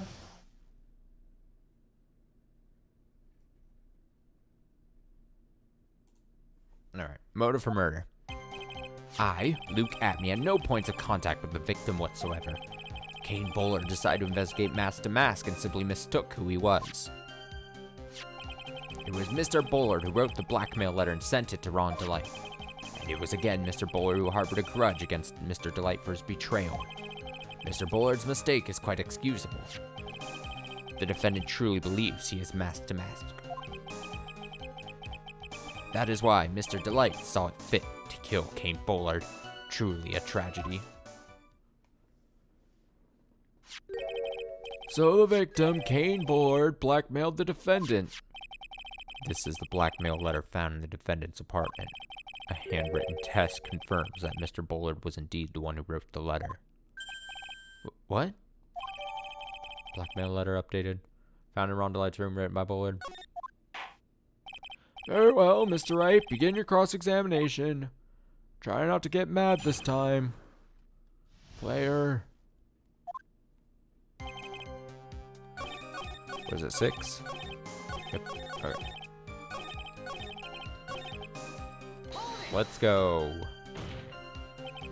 And who in the world is going to prove that? I will. After doing a thorough background check of Detective Atme and Kane Bullard, we were unable to find any links between them. It's all in the report. Perhaps they were connected through their work? They were both involved in security. Nope. That was blunt. In any case, the only one with a motive was Mr. Delight. Mistook? That's right, mistook. From the Old Norse mistaka, meaning to take in error. That wasn't what I meant. Just who did the victim mistaka mask the mask to be? Well, why, the answer's obvious. Ron Delight, of course. Boy, I'd like to wipe that smug look off this guy's face. Press harder. Why would the victim mistake the defendant for mask to mask? Don't you already know that? Zavari! Take a look at this newspaper. Oh ho! That's the famous Tear of Emanon, a magnificent jewel. That photo shows a magnificent detective as well, does it not? And his beautiful nose. Distinct. Full of character. Nose. Furthermore, it also shows an ugly guard. Namely, the defendant. Defendant. The victim clearly misread this article in Zavari. He got the wrong impression. The impression that this ugly security guard was in fact mask to mask. I see. What's an unusually unreasonable deduction?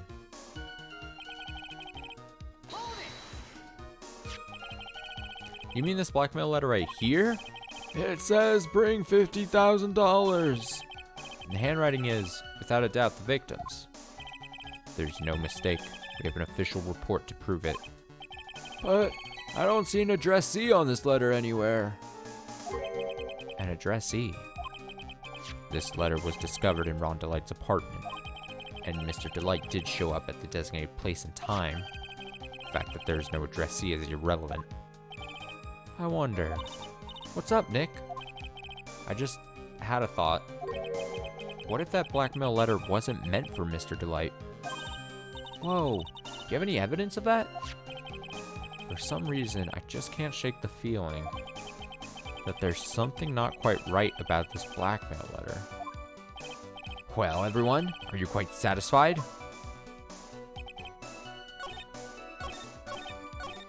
Something not about the letter?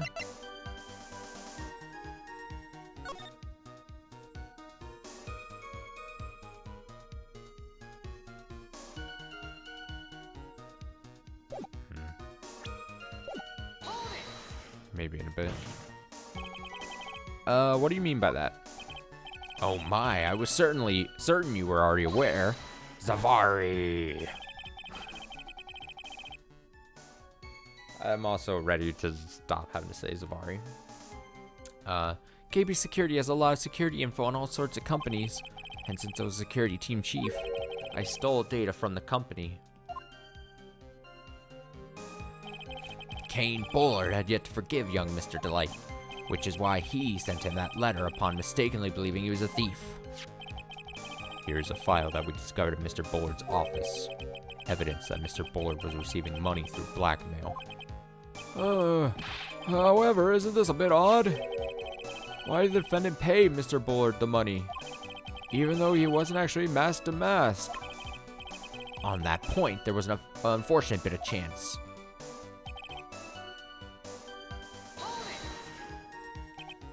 Do you really think that story's going to hold up? That assertion is not merely my own, I'm afraid. What do you mean? I have here a memo from Ron Delight's wife, Desiree Delight.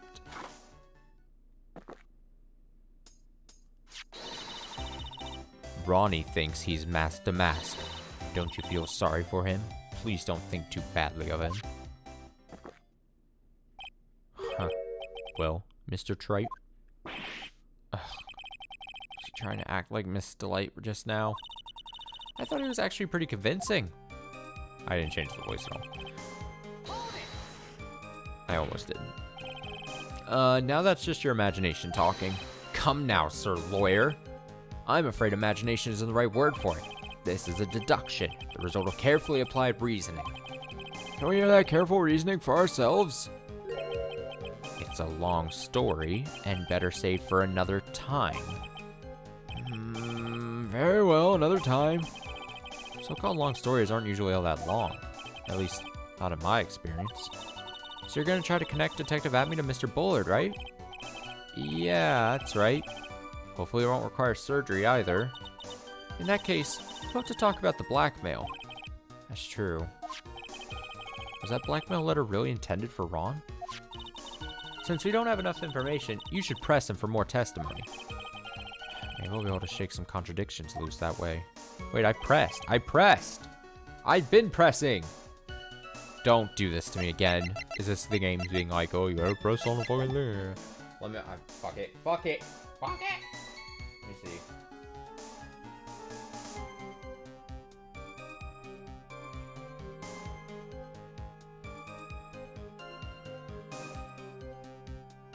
I couldn't find the answer because I do want to try. I mean, I'm gonna.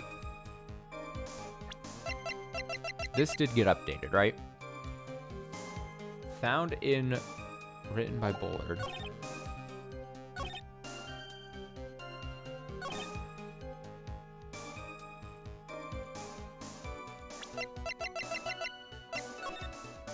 Blackmail letter. Don't want your true identity revealed to the world. Come to KB Security. If you don't, I'll take that red diamond you received the other day instead.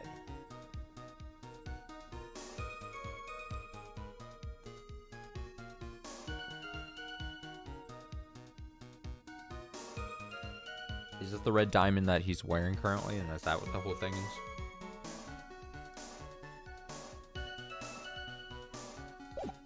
So then that would mean that it's directly addressed to him. Perchance. Yes, baby! Mind if I ask you a few questions, Detective Atme? Well, if it's just a few, I guess it's alright. When you said that this letter was addressed to Ron Delight, I couldn't help but notice one major contradiction. Contradiction? Spot the Liar? Featuring Detective Jenks? I don't know where a walking contradiction like you gets off saying things like that. You're one to talk. At times like these, men are made to express themselves with their fists. Why don't you show us what you got there, Junior? Indeed. Time to man the fuck up, Mr. Wright. Put your dukes up. Fight, fight, fight. Show us the contradicting evidence in the content of the blackmail letter. What do you mean show us the contradicting evidence in the content? What am I looking at here? What? I go to profiles? Does it say like he's got a thing? Does it say he's got a thing?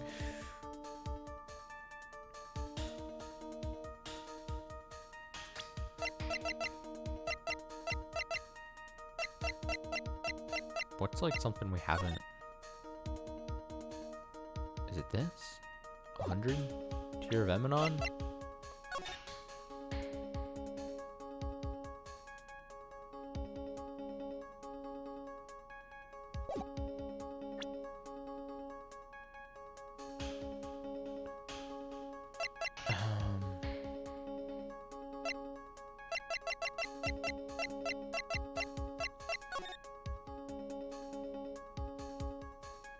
It's got to be something along these lines. Is it? Are they thinking? Are they on the current wavelength that Are they currently? Here's what I don't understand yet. I don't know if the game is trying to point me this. Are they currently under the assumption that in this blackmail letter, this diamond you received, the 50,000, that's supposed to be the tier of Emanon, the blue, the definitively blue thing? Is that what this game is trying to tell me, that the majority of people here in this courtroom think it is? And then I'm supposed to be like, no, the contradiction is that A, it's not red and it's worth 50,000, where this is obviously very much blue and also not worth 50,000. It's 100,000. So then the 50,000 red would then be the thing on his hand. Did I like jump a step kind of just for a second, possibly? I'm going to say it's the newspaper clipping, and if it's not, I can't say it right now. Damn. Okay, it's going to be, I'm going to assume maybe it could be both. Maybe it's one of these situations where it could be one or the other. I'm going to say, actually, I'm going to do the list first. Please. Ha. Little 2-1 punch like that wouldn't even faze me. I think you mean 1-2 punch. Mr. Wright, try thinking things through a little more before finding fault with others. Get fucked. You should have saved. Damn it. Damn it.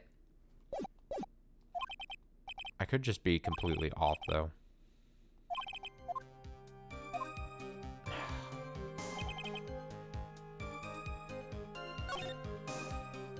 Wait, I have to redo this whole thing? Are you fucking kidding me? What is this? Why? Why? Why does it take me back here? For fuck's sake. Absolutely.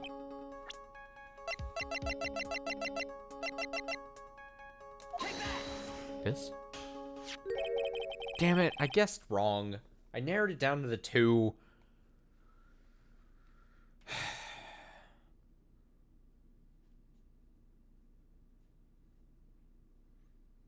This is, again, one of those cases where I'm really glad I don't, like, stream with cam on while I'm playing a game like this. You would just constantly see my face just so upset. You would be able to make, like, just the worst supercut of just my facial reaction to this fucking game in the series. It would just be just absolutely ridiculous.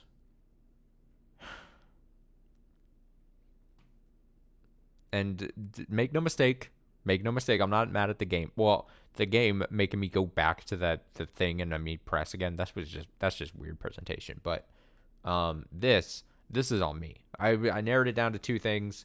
I think I'm making the logical leap. I think that is the kind of thing. I think there's some kind of, like, I think they're all tied together. But I mean, I could be way off, but here we go. Phoenix says, take a good look at this newspaper clipping, son. It contains a picture of the Tear of Emanon, the stolen jewel. Look how blue it is. Huh, what about it? The problem is this jewel's color. It's blue. Color? I'm not much for discussing color myself.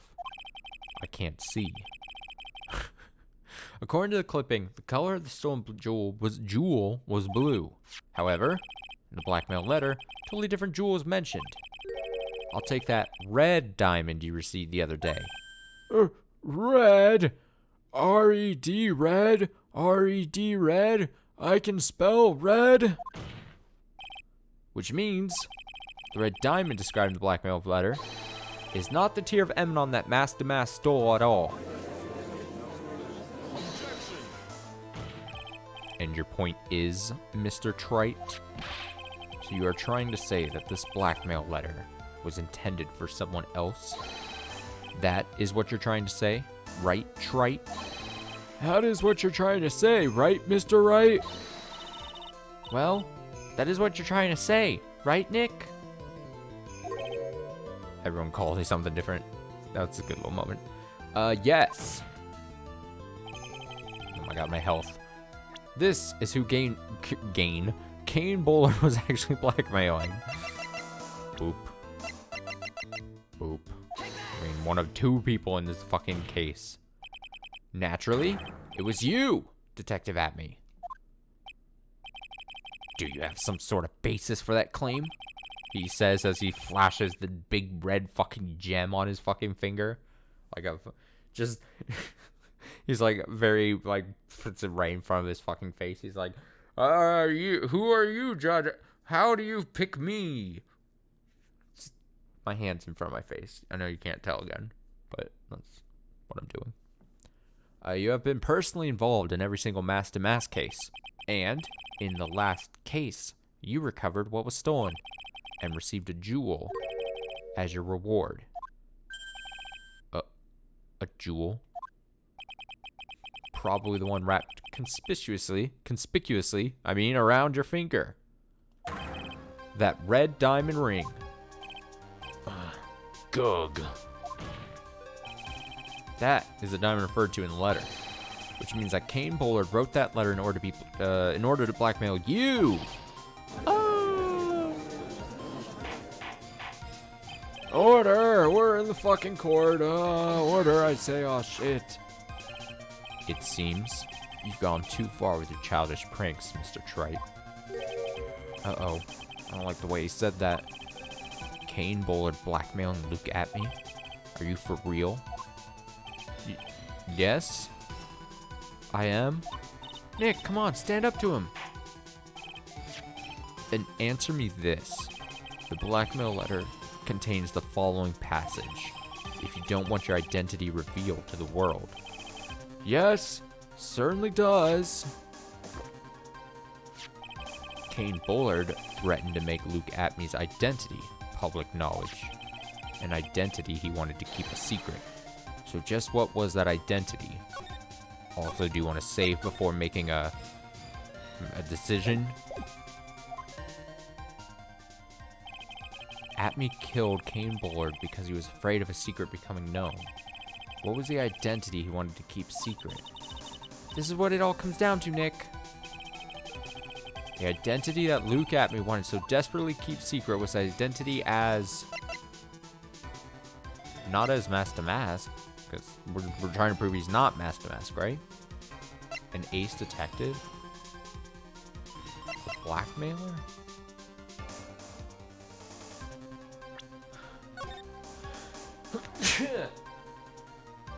Excuse me. I mean, it would be weird, right? If it was Master Mask.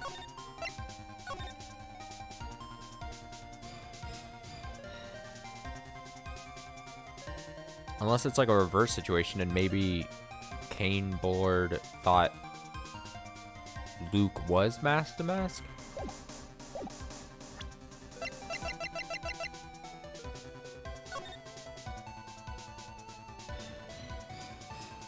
A reverse? Uno reverse?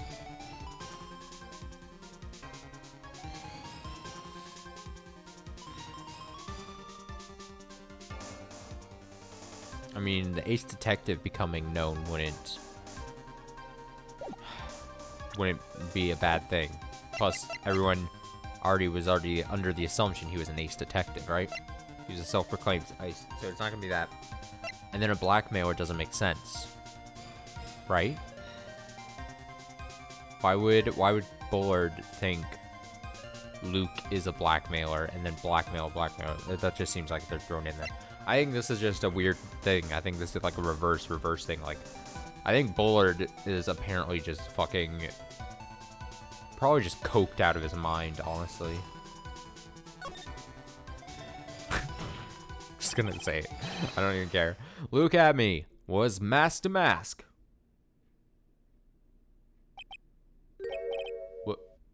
What? That's my line. What's that supposed to mean? That's my line too. Listen up, you. This is what you've been saying up to this point in time.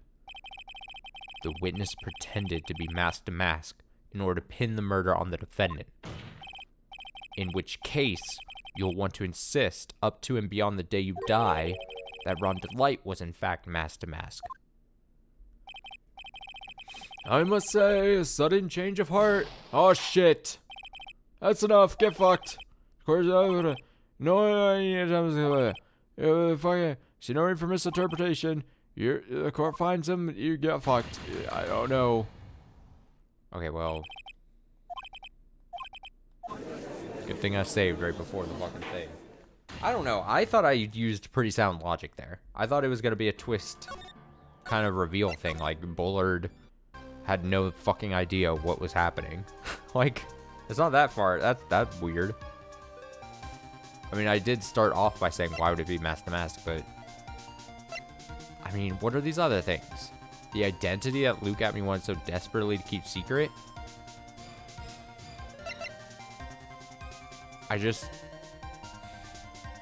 Here's my two choices now, right? Ace Detective, which is weird because I thought the whole thing was everyone thought of him as an ace detective, but it at least narratively would make sense. That's an identity we know as Luke at me. Then there's Blackmailer, which is just random. Like, this is just a random choice, it feels like, thrown in here out of the three, because it's just like, he's not being blackmailed. In fact, there's the blackmail letter. Why would...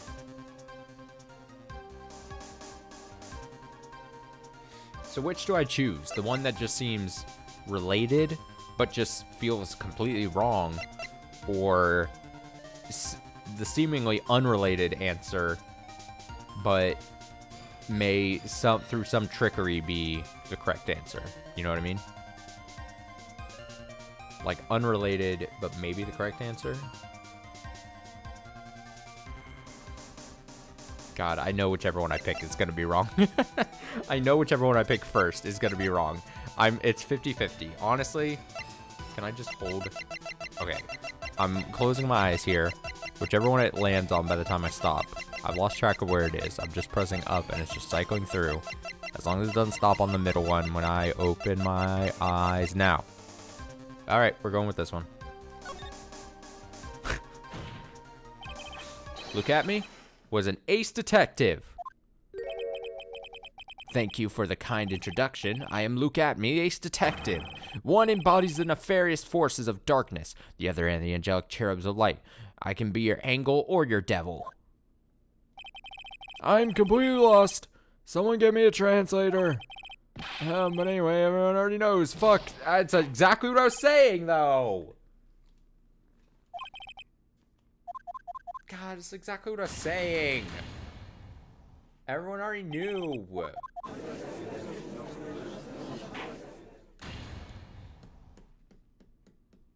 I should have just picked the blackmailer. Just pick blackmailer because it'll somehow, the game will find a way to link it, even though it seems like it's irrelevant. Whatever the fuck. I knew whichever one I picked, it was going to be the other one. I knew, just because of how the universe works, I knew whatever one I would pick between Ace Detective and Blackmailer, it was going to be the other one, so it didn't matter. It truly didn't matter. Look at me.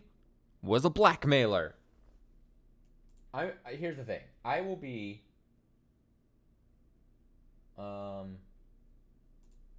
shocked if I should have known that he was a blackmailer before this. And I just missed something. Objection. Hey now. Hey now. This is what dreams are made of. Isn't that a little different from what you've been saying? You said that Kane Bullard was the one blackmailing Luke at me. Are you saying that Atme was blackmailing someone else on top of that? Oh, is it the fucking directions?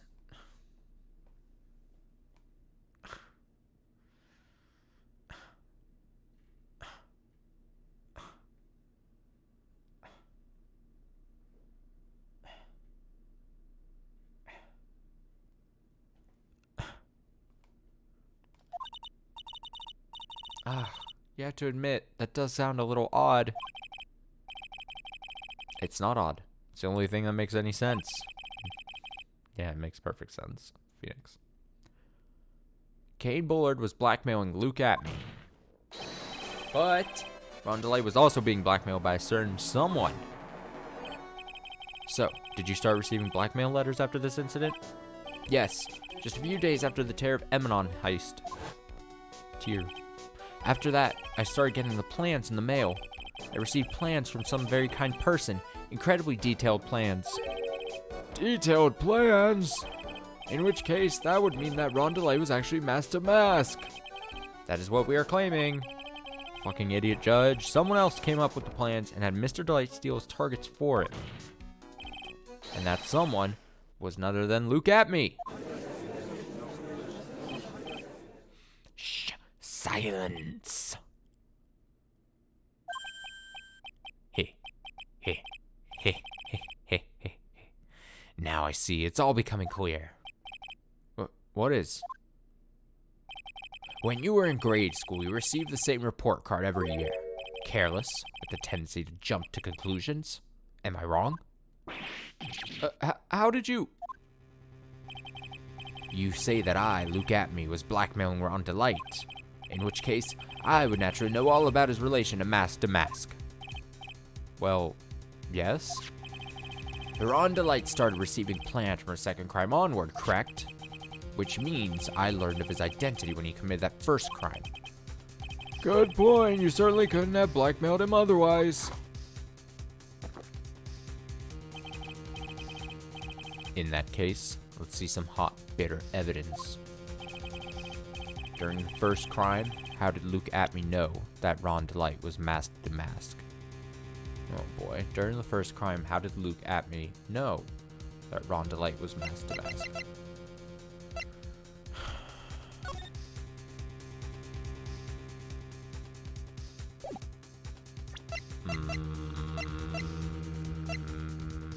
Boom, boom. Is it a profile or is it fucking? I don't think it would be a profile, right? During the first crime, how did Luke Atme know that Ron DeLay was masked to mask? During the first crime.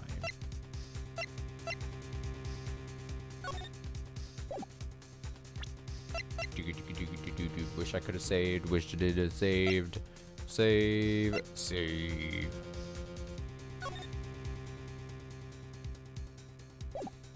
This publicity photos are stupid.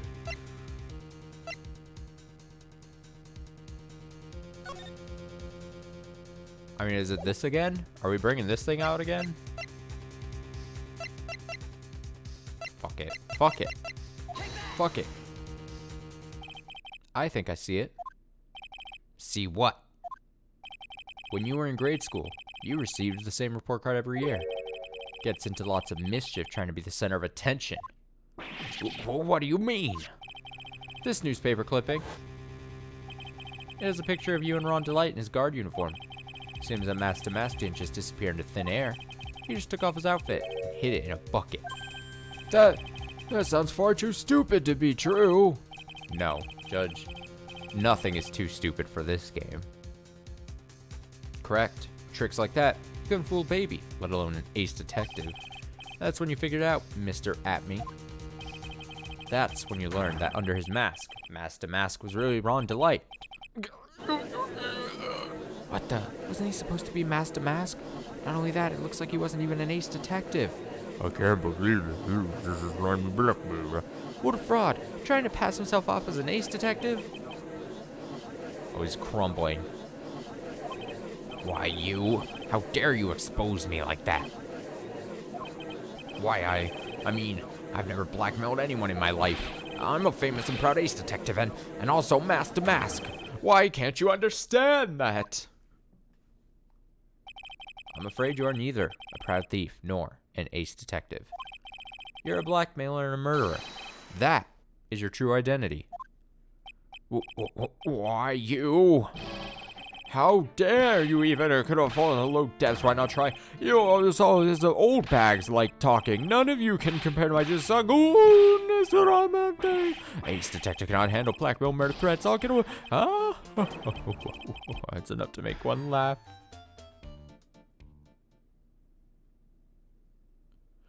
What the fuck just happened? It would seem we finally arrived at the real answer. That was quite a performance by Mr. Atme. Bailiff, please prepare a cell for Mr. Atme.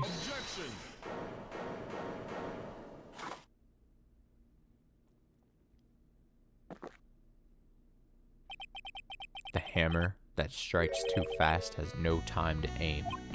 What do you mean? I'm already prepared to deliver my ruling. Allow me to say one thing. I will be the one to judge. You don't get much more in your face than that. It appears that your claws weren't sharp enough. Quite sharp enough, Mr. Trite. What are you? It's true that you've proven a lot of things. Things like Luke Atme was a filthy blackmailer. And that he wasn't at Lordly Taylor the night of the murder. That's right. That's why he's the one who killed Mr. Bull. But there's still one thing you have yet to prove. What's that? Just because he wasn't at the warehouse doesn't mean he was at the murder scene. Therefore, if you can't prove that this pitiful excuse for a man was at KB Security, then I don't see how a verdict can be delivered. No way! Order! Order in the court. Well, Mr. Wright. This is it. This is the final round. Gotta prove that Atme was at Mr. Bullard's office on that night. But, can you really prove that? That's long enough, Mr. Trite. I want to hear your answer after you save the game. That night, Luke Atme was at KB Security, and the defense can prove it. The defense can prove it, with evidence. Are you sure? Huh. Don't you worry. I'll watch over you as you break down and fall to pieces. Very well then, let's see this proof. Proof that Luke Atme was at KB Security that night. Oh fuck. Ooh.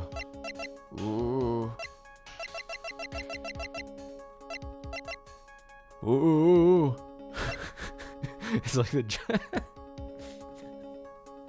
judge starts making noises. He's like, ooh. As you're like, Phoenix is like thumbing through like the pictures of the pieces of evidence. Like a little like trapper keeper basically. And I start pulling one out and the judge is like, oh, I don't know about that one. And then Phoenix looks at him and kind of slides it back into the trapper keeper and then starts going through another thing. The judge is like, ooh. Okay, proof that Luke Atme was at KB Security that night. I'm gonna assume it would not be a profile, right? These fucking fools.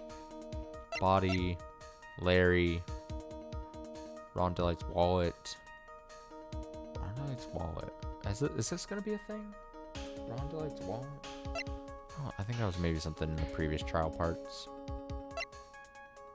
Hates criminals, claims, used to work, base detective, he says he's masked. Yeah, gumshoe, pearl. Okay, I'm gonna assume it's evidence. I'm going to assume it's evidence. Evidence. Evidence.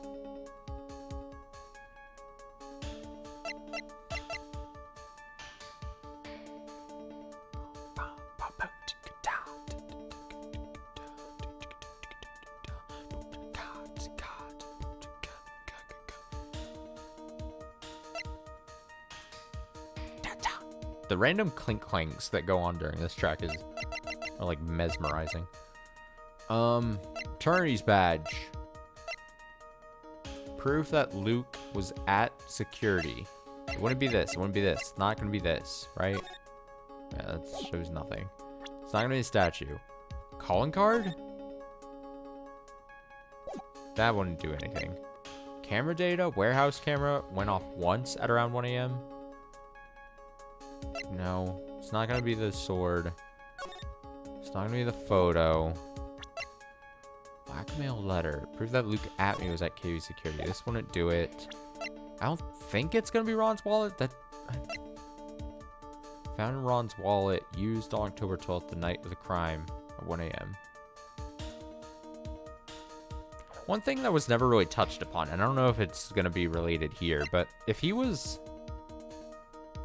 fired a year ago, why does he still have his key card? Like, when you're fired, they take away your key cards. I don't know if this game understands, but when you have, like, like me, like, in every job I've had post-college, I've had a badge and shit that gets me into buildings or certain sections of buildings, and, like, because I handle important documents and numbers and have access to things that the normal person shouldn't have, right? And then the moment you are fired, it would be not stolen, but it would be taken away from you, so that you don't have access to that section anymore, or that place. I don't think that's where this game is trying to go right now.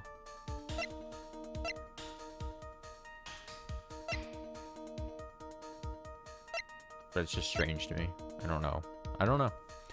Publicity photo, it's not going to be it. It's not going to be the brooch. Kane's autopsy report. Cerebral hemorrhaging.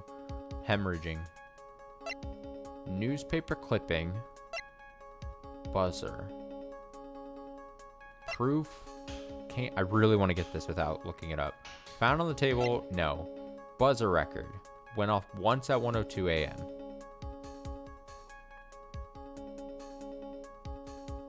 Would it be this? Would it be this because the buzzer? Who else would press the buzzer?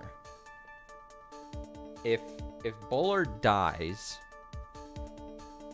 and Ron is passed out, is it this?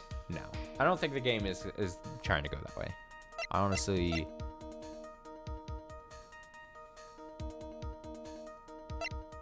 I don't think so. Well, there's not much else is the problem. I don't have access to much other piece of evidence, honestly. It seems a little stretched.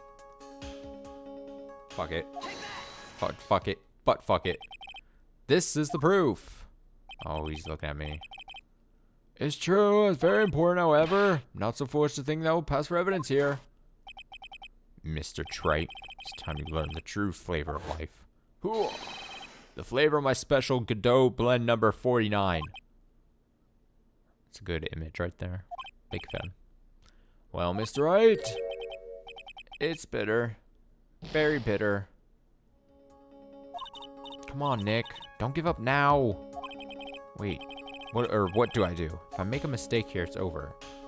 Was I supposed to say can't prove it the whole time?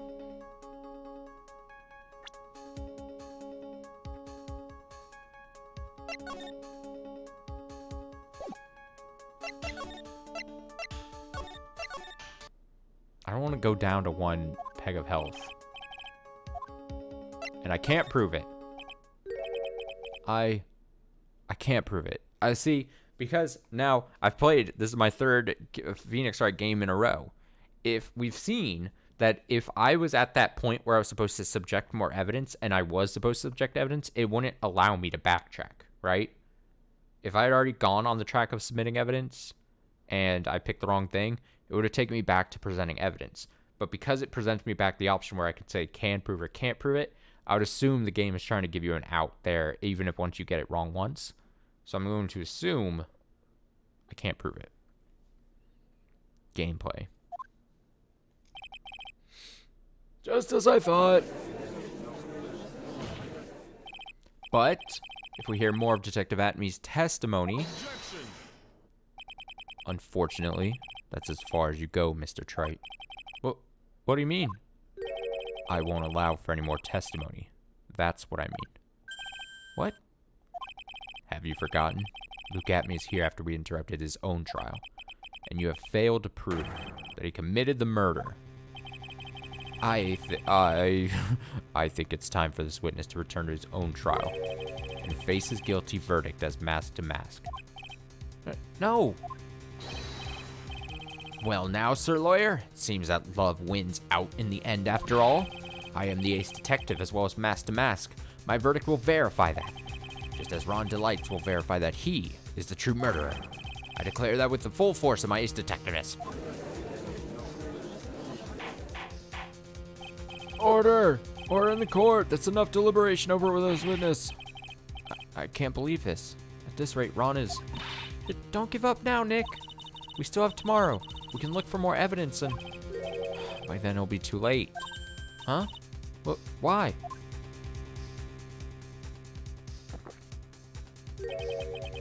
Double jeopardy. One of the basic rules of any court of law. Double jeopardy? Should a defendant be tried and found innocent in court, that defendant cannot be tried again for the same crime as common things. Little girl, learn the rules of the court, please. Of our very fair judicial system. This is a fundamental rule of all courts, and it applies to this witness as much as it applies to anyone else. Mr. Atme will be found guilty in a matter of minutes. Guilty as mask to mask, which means... He will be innocent as far as the murder of Cain Bullard is concerned. No way! The fact that you were unable to prove Mr. Atme's guilt of that crime here means that he will never again be tried as Cain Bullard's murderer.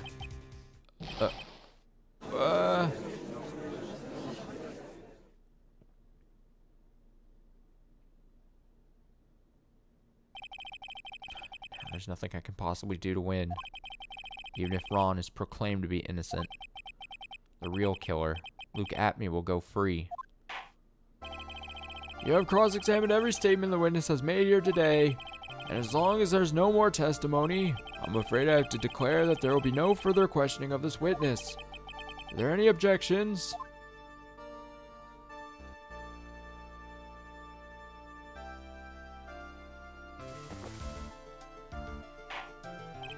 Then I hereby end the cross-examination of Luke Atme. Huh? I think I see it. Your Honor, when you were a child, this is what was on your report card every day. Every year, I mean. Has poor hearing and often makes mistakes as a result. Someone's getting fucked over. How did you? Phoenix, raise your head up high. Have you forgotten what I used to tell you? A lawyer is someone who smiles no matter how bad it gets. Wait, is it Mia? Is Mia here? That voice. No way. Oh shit, oh, she did the thing, she came back. Oh, she did the thing, woo! And Phoenix Wright fans go crazy. Oh, she's back, yeah! The tables are turning, the tides are turning. Woo! Insert critical. Oh, this is exactly what I was waiting for. Woo! Video. Long time no see, Phoenix. Mia? This is the true power of the Korean channeling. Oh yeah, the game has to go over what the hell just happened, I guess. Korean channeling technique. I know that's really Maya who's standing before me, but right now, she's my mentor, Mia Fey. Now, let's do this. But there's nothing more we can do, Mia. Without any more testimony, I can't cross-examine. Not yet. Testimony's not over yet. What do you mean? Your Honor, just now you said something very interesting. You have cross-examined every statement the witness has made here today. Yes, that's true. But... Unfortunately, Your Honor, you're forgetting something. Earlier, after the last cross-examination, this witness made a number of remarks. Well now, Sir Lawyer, it seems that the love wins out in the end after all. I am the ace detective as well as mask to mask. My verdict will verify that. Just as Ron Delights will verify that he is the true murderer. I declare that with the full force of my ace detectiveness. Yes, but these comments appear to have no importance whatsoever. Very well, then we shall prove their importance via cross-examination. At any rate, as long as the witness has made these remarks, we, the defense, assert our right to question them. Is that all right with you, prosecutor? Damn, she'd be grasping at straws. Is something the matter, Mr. Godot? Nothing. Oh, Sir Lawyer, it looks like you're one step too late. If you think such falsehoods will do anything to me, Luke at... Let's hear it. Huh? It's true that the witness made some remarks. So then, let's hear this last bit of cross-examination. Mr. Cadeau, what are you? Very well then, Mr. Look at me. I'm going to allow the defense to cross-examine your earlier remarks. The defense would like to hear why you declared the defendant to be the true murderer. So please give us one last bit of testimony. Phoenix, this is it. It's our absolute last chance. Yes, Chief.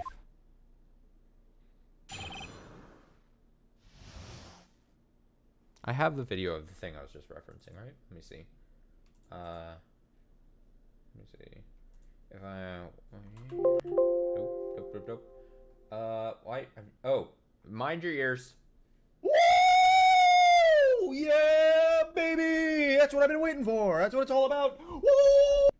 Yep, I did have a video of that. I know I wasn't showing it on the screen, but that's the audio I meant. That's when Mia shows up. That's every Phoenix Wright fan going, "Ah, baby, that's what I was waiting for." Woo! It was a terrible impression right there, but all right, last testimony. Here we go. Indeed, it is true that I was not at Lordly Taylor. I had to leave to see about another vitally important job request. I had known about the date beforehand, so I had this photograph readied.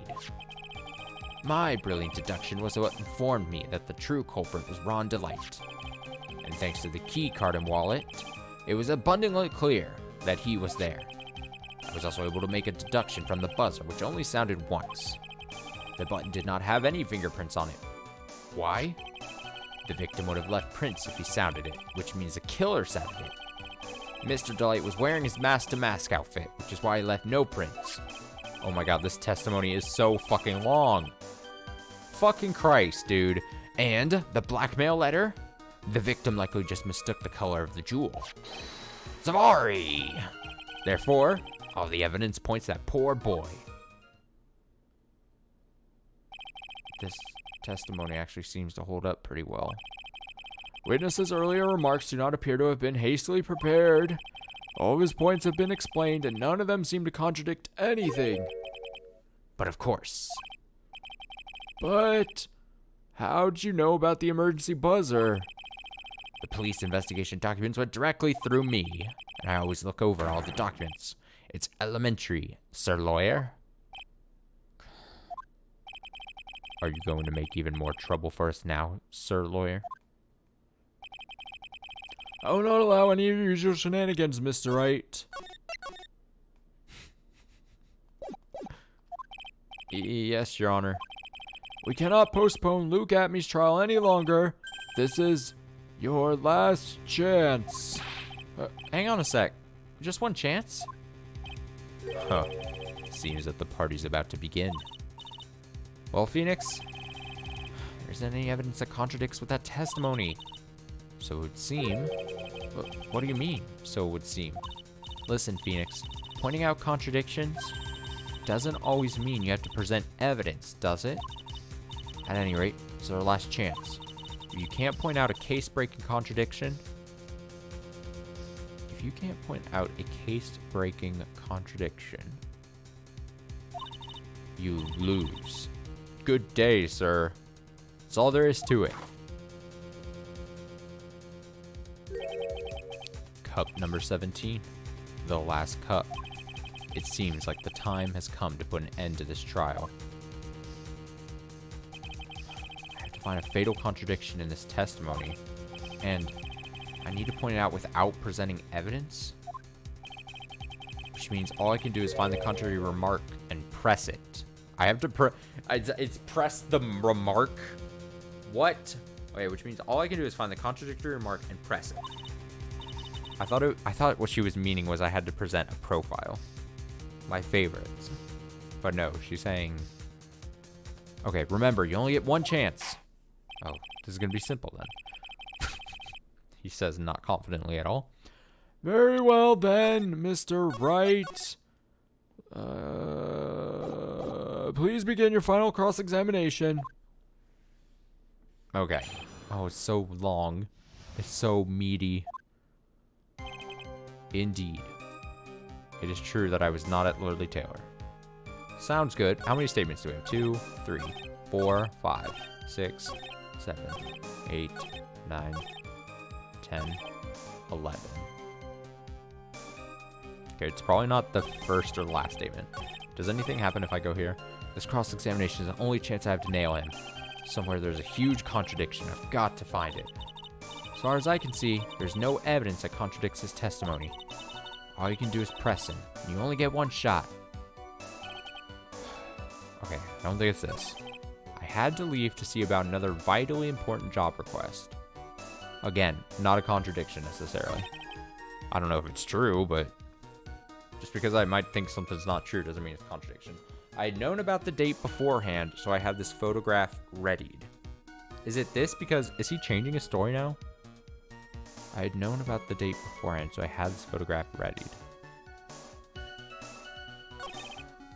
My brilliant deduction was what informed me that the true culprit was Ron Delight. And thanks to the key card and wallet, it was abundantly clear that he was there. Dude, I'm gonna get this so wrong. I was also able to make a deduction from the buzzer, which only sounded once. That's true, right? It only sounded once. We know this. Buzzer went off once. So it can't be that. But it did not have any fingerprints on it. Why? Victim would have left prints if he sounded it. Which means the killer sounded it. The victim would have left prints if he sounded it. Which means the killer sounded it. Killer sounded it.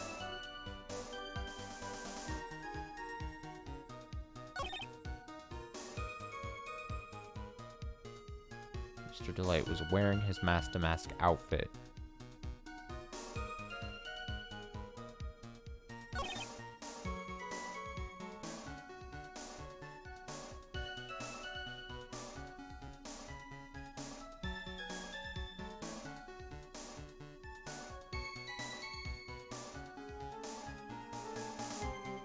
Do I pick this and go with the book thing that says it's not 50,000 or it's 100,000? Because we have not. Did we use this for anything? But am I just, I can't tell if I'm misinterpreting what the fucking. Don't want your true identity revealed. Come to there, and bring 50,000. I think maybe I'm just not misinterpreting, but I'm trying to link something that's not actually there. I mean, fuck it. I just need to pick a thing, right? I mean, of the, 11 statements? It can't be that. I had to leave to see about another vitally important job request. Like, I don't know if this is true, but I don't know if this is a contradictory statement. I had known about the date beforehand, so I had this photograph readied. My brilliant deduction was what informed me that the true culprit, nope, can't be that. And thanks to the key card and wallet, it was abundantly clear that he was there.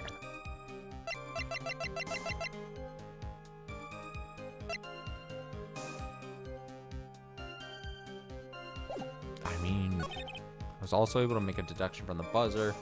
Yup, the button did not have any fingerprints on it. Why? Victim would have left prints if he sounded it. Which means the killer sounded it. Mr. Delight was wearing his mask-to-mask outfit, which is why he left no prints.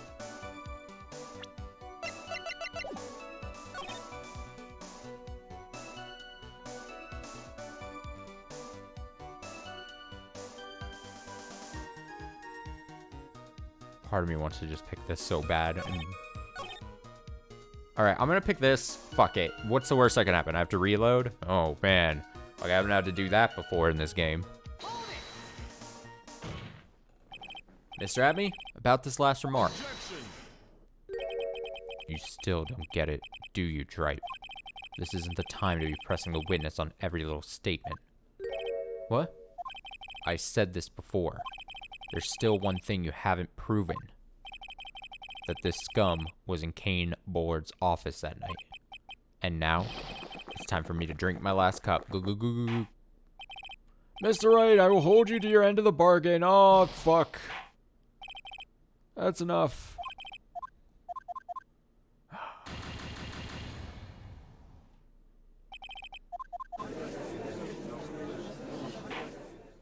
I mean, I don't want to look up the answer. So I will just reload until fucking I randomly choose correctly. Wait, did I not save? Did I save? Where did I save? Did I save when he's... Oh, just right here. Okay. Thank God. Okay, so I went... So I did press this. Is it this then? Do I just go... Because I think these later statements are the more...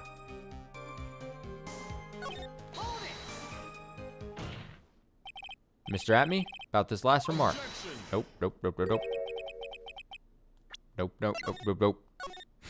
At least now I know what it looks like when I get it wrong. Back, back, back, back, back, back, back.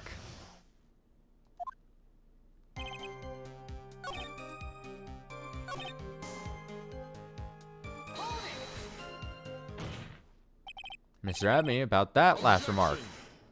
Alright, place your bets now. When? Oh, it won't let me... Oh, it won't let me press start. Did I get it right? What? I said this before. There's still one thing you haven't proven. That the scum was in Kane Board's office that night. And now... I'm ready to drink my last cup. Wait, why was I able to load beforehand? And now I can't. What the fuck? Didn't I just reload when I knew I got it wrong and now it's saying like you can't do it? Huh? What? I must be going crazy. I literally did the exact same thing.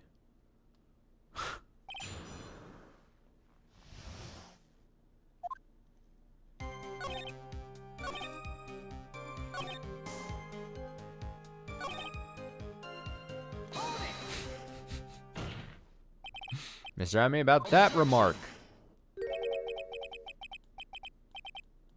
Yeah, it won't let me load anymore. What?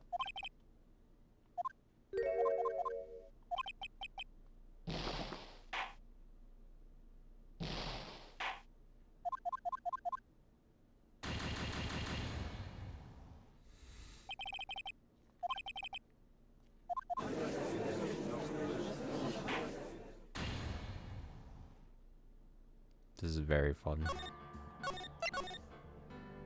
This is very fun.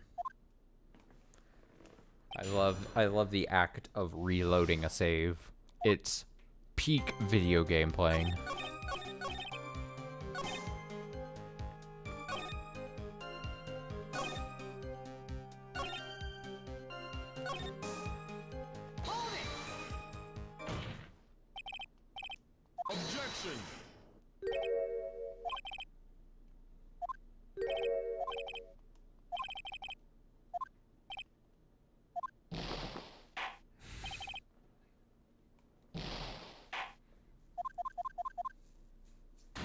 The game just wants me to look up the answer. The game is saying, Austin, you've got a guide that you could just consult if you really wanted.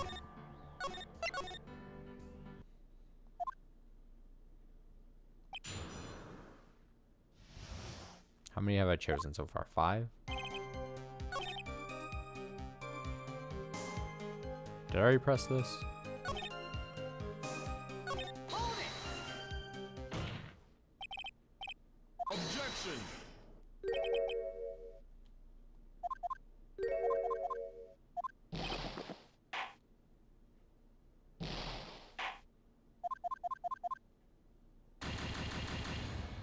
Contradiction.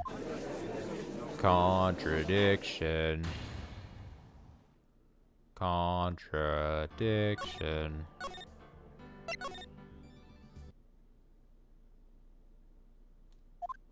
Contradiction.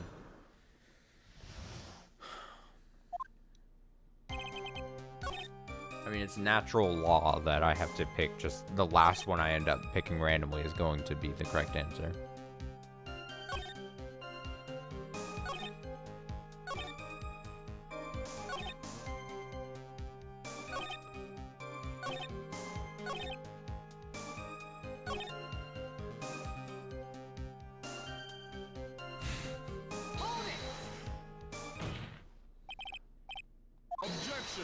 The problem is, I've now picked them out of order, so I don't remember exactly which ones.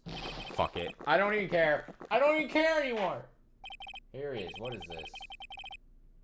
Press on the 9th statement. What? Press on the 9th statement. That's all the good guide I see.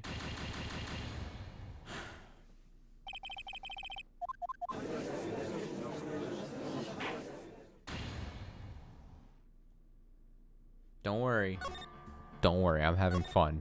Trust me. I'm having fun.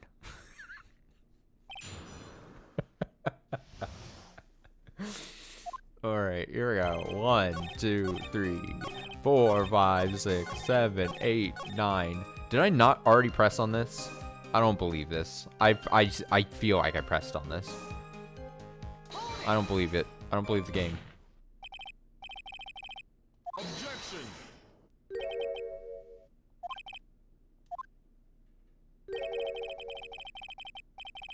Oh, here we go. New dialogue. I'm afraid you're the one who still doesn't get it, Mr. Godot. What? Mr. Atme, seems you have finally admitted that you were in the CEO's office on the night of the murder. How can you say that? Let's review your testimony, shall we, Mr. Atme? The button did not have any fingerprints on it. Why? Mr. Delight was wearing his mask-to-mask outfit. Is that correct? Indeed. That's what I said. My deductions are absolutely foolproof. I could have fucking sworn that 9th statement about the outfit thing was like in the top, like one of the first 2 or 3 that I pressed on.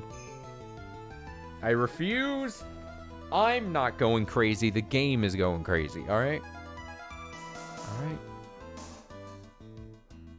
I'm having a totally normal time. It's the game that's trying to gaslight me. More like your deductions prove that you're a fool. I'm sorry. Whatever you mean. For some reason, I'm starting to get really thirsty. When exactly did we learn the fact that Ron Delight was dressed as Master Mask when he went to the scene of the crime? That was, It was just a few hours ago. Back when my 6th cup was looking at me with this cold stare. Huh? Oh, did I forget to mention it before? I'm sorry, I just never had a chance to mention it up until now. That's right. The defendant had yet to tell anyone else this fact before this morning. Therefore, the only people who should know this are those who have been watching this trial. Do you understand now, Detective Atme? There's no way that you should have known about that.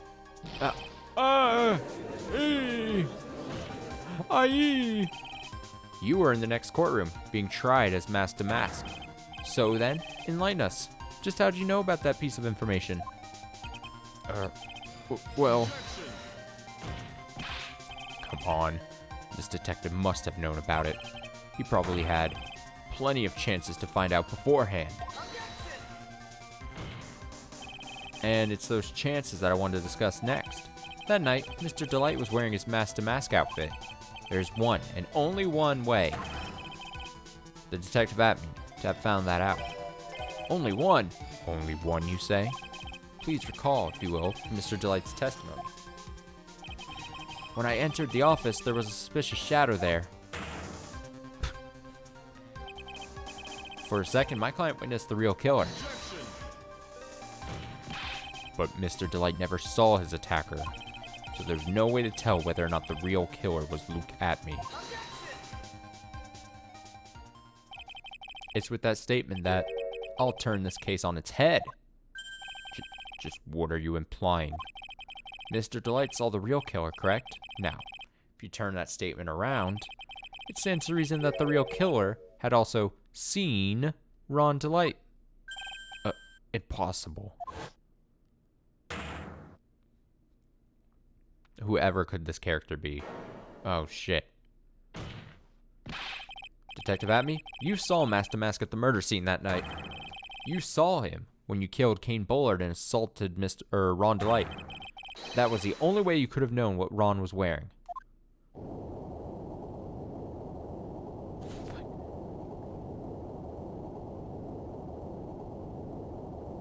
He's erupting.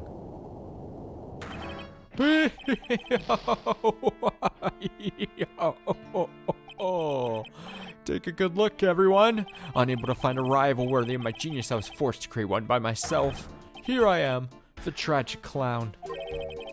That's the same line you gave yesterday. But I think there's a little more meaning behind it this time.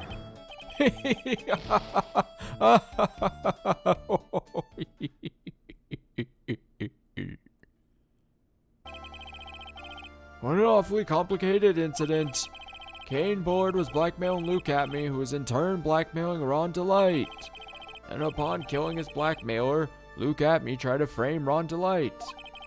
He then claimed to be guilty as mask to mask in order to escape his true crime. And to that end, he came up with this plan. To use the double jeopardy rule when making his alibi. At any rate, it would seem we finally found the truth. Excuse me. I came perilously close to besmirching the record of an innocent young man. Besmirching him with the title of murderer. Don't ignore me! Oh, I didn't realize you were there. Why wouldn't he be? About the verdict. I know, you never committed any murder. That's right. So glad you understand that, but I really am Master Mask. So, Thanks to that trial yesterday, I'm innocent now, right? What was it you said? Double jeopardy? now that you mention it, I've been careless. Careless? What do you think, Mia? As the defendant says, the rule of double jeopardy is absolute. A defendant can never be tried twice for a crime in which he was once found innocent. Then, Master Mask is really innocent? It would seem so. For now. For now. now then, this court finds the defendant, through a loophole, not guilty. Hooray for double jeopardy! I've doubled my points. Thanks, Alex Trebek. Boy, this is really lucky. Wait, this isn't so good after all. You see, the thing is, I still am Master Mask after all. Is his wife gonna hate him? Or will she see the error of her ways and understand that it is Master Mask's pilferings that funded her shopaholic tendencies?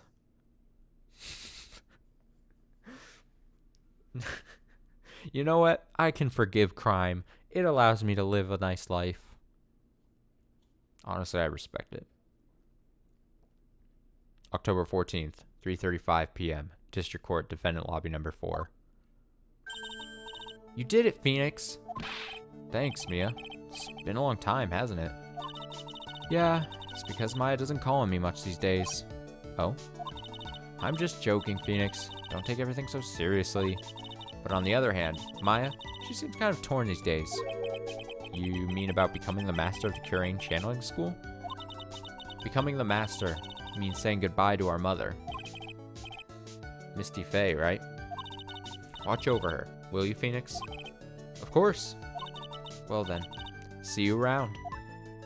Whip, whip, whip, whip, whip, whip, whip, whip. She like just like de-digivolves.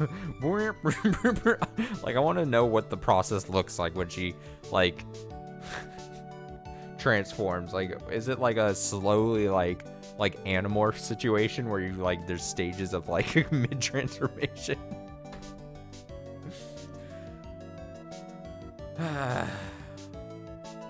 I can't believe I felt like I've been playing this third game for so long, and we're only 2 episodes in of 5 episodes. For fuck's sake, man. All right, Mia. Mr. Wright. I don't know what to say. Congratulations, Mr. Delight. Thank you so much. No, wait. Nothing really matters anymore. Anymore though. Now, whatever, it's gone. I love auto dialogue scrolling. Come on, just be happy already. Maya. You've been cleared of the murder charges and got off as mask to mask to boot. But in exchange, I lost everything. Huh? What do you mean? Stealing security information from KB Security, becoming mask to mask. I did it all for one reason, for her. Do it for her. You mean your wife, Desiree? She hates criminals more than anything. Come to think of it, she was once held hostage by some robbers, wasn't she? She always said how she hated sneaky criminals. I knew that, but once I got fired from KB Security and lost all the money I had, she wouldn't have any reason to stay with me. She's shallow, and yet I still want to be with her.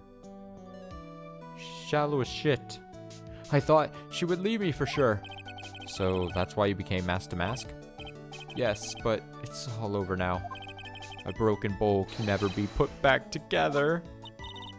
That's not true. Okay, right, Nick? Right. Really? Can we go back to the way things were? You'll be fine, and Nick can prove it. I can? Kinda wish you would check with me first. Mr. Delight, even if a bowl is broken, there's always a way to put it back together. Wait, do I show the fucking urn again?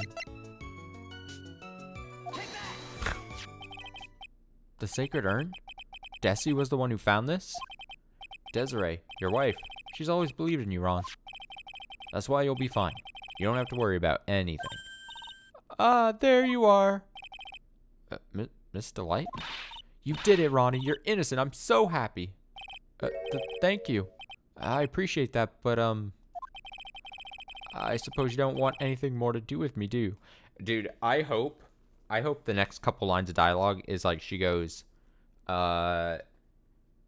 something like, oh, you're technically not a criminal because you weren't found guilty. Like, technically you weren't found guilty of any crime, so you're not a criminal then? Is that just me wishing for some reason? I don't know. Ronnie, why didn't you talk to me about what was going on? I had no idea you'd quit KB Security.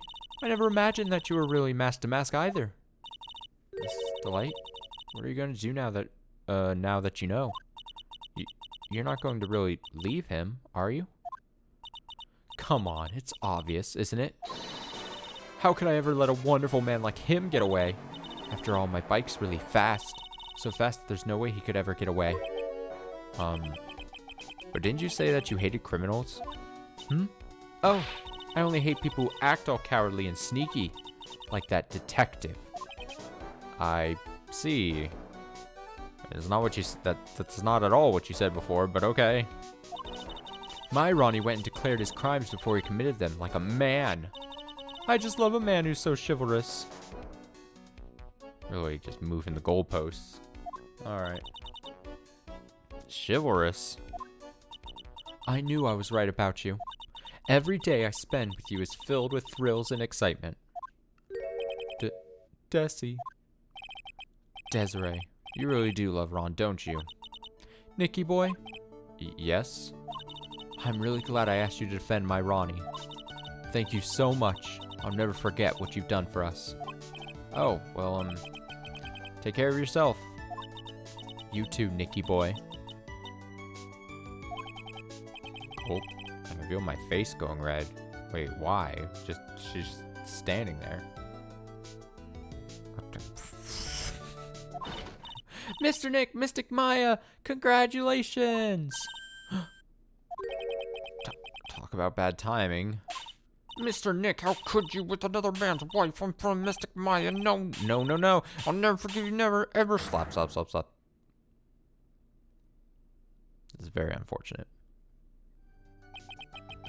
So just as the case came to a close, so too did my consciousness.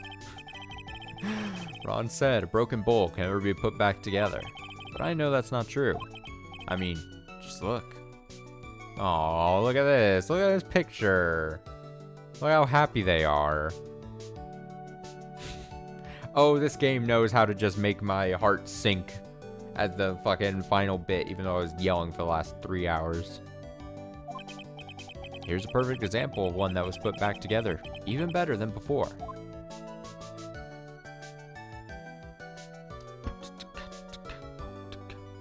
Episode 2, The Stolen Turnabout.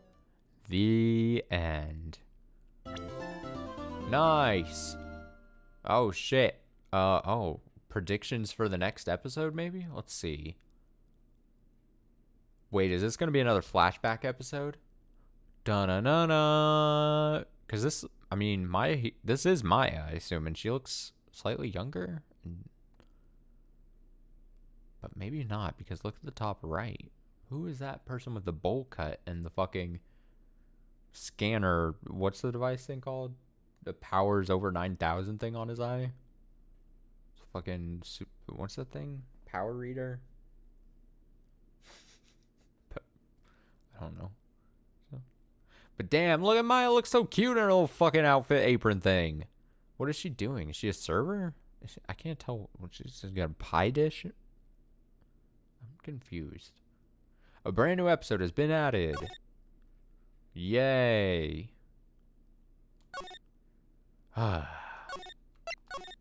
We did it. We finished episode 2. As I said, I think this is stream 6 of this game. I cannot believe episode 2 took however long it took. What was it? Probably like 4 streams.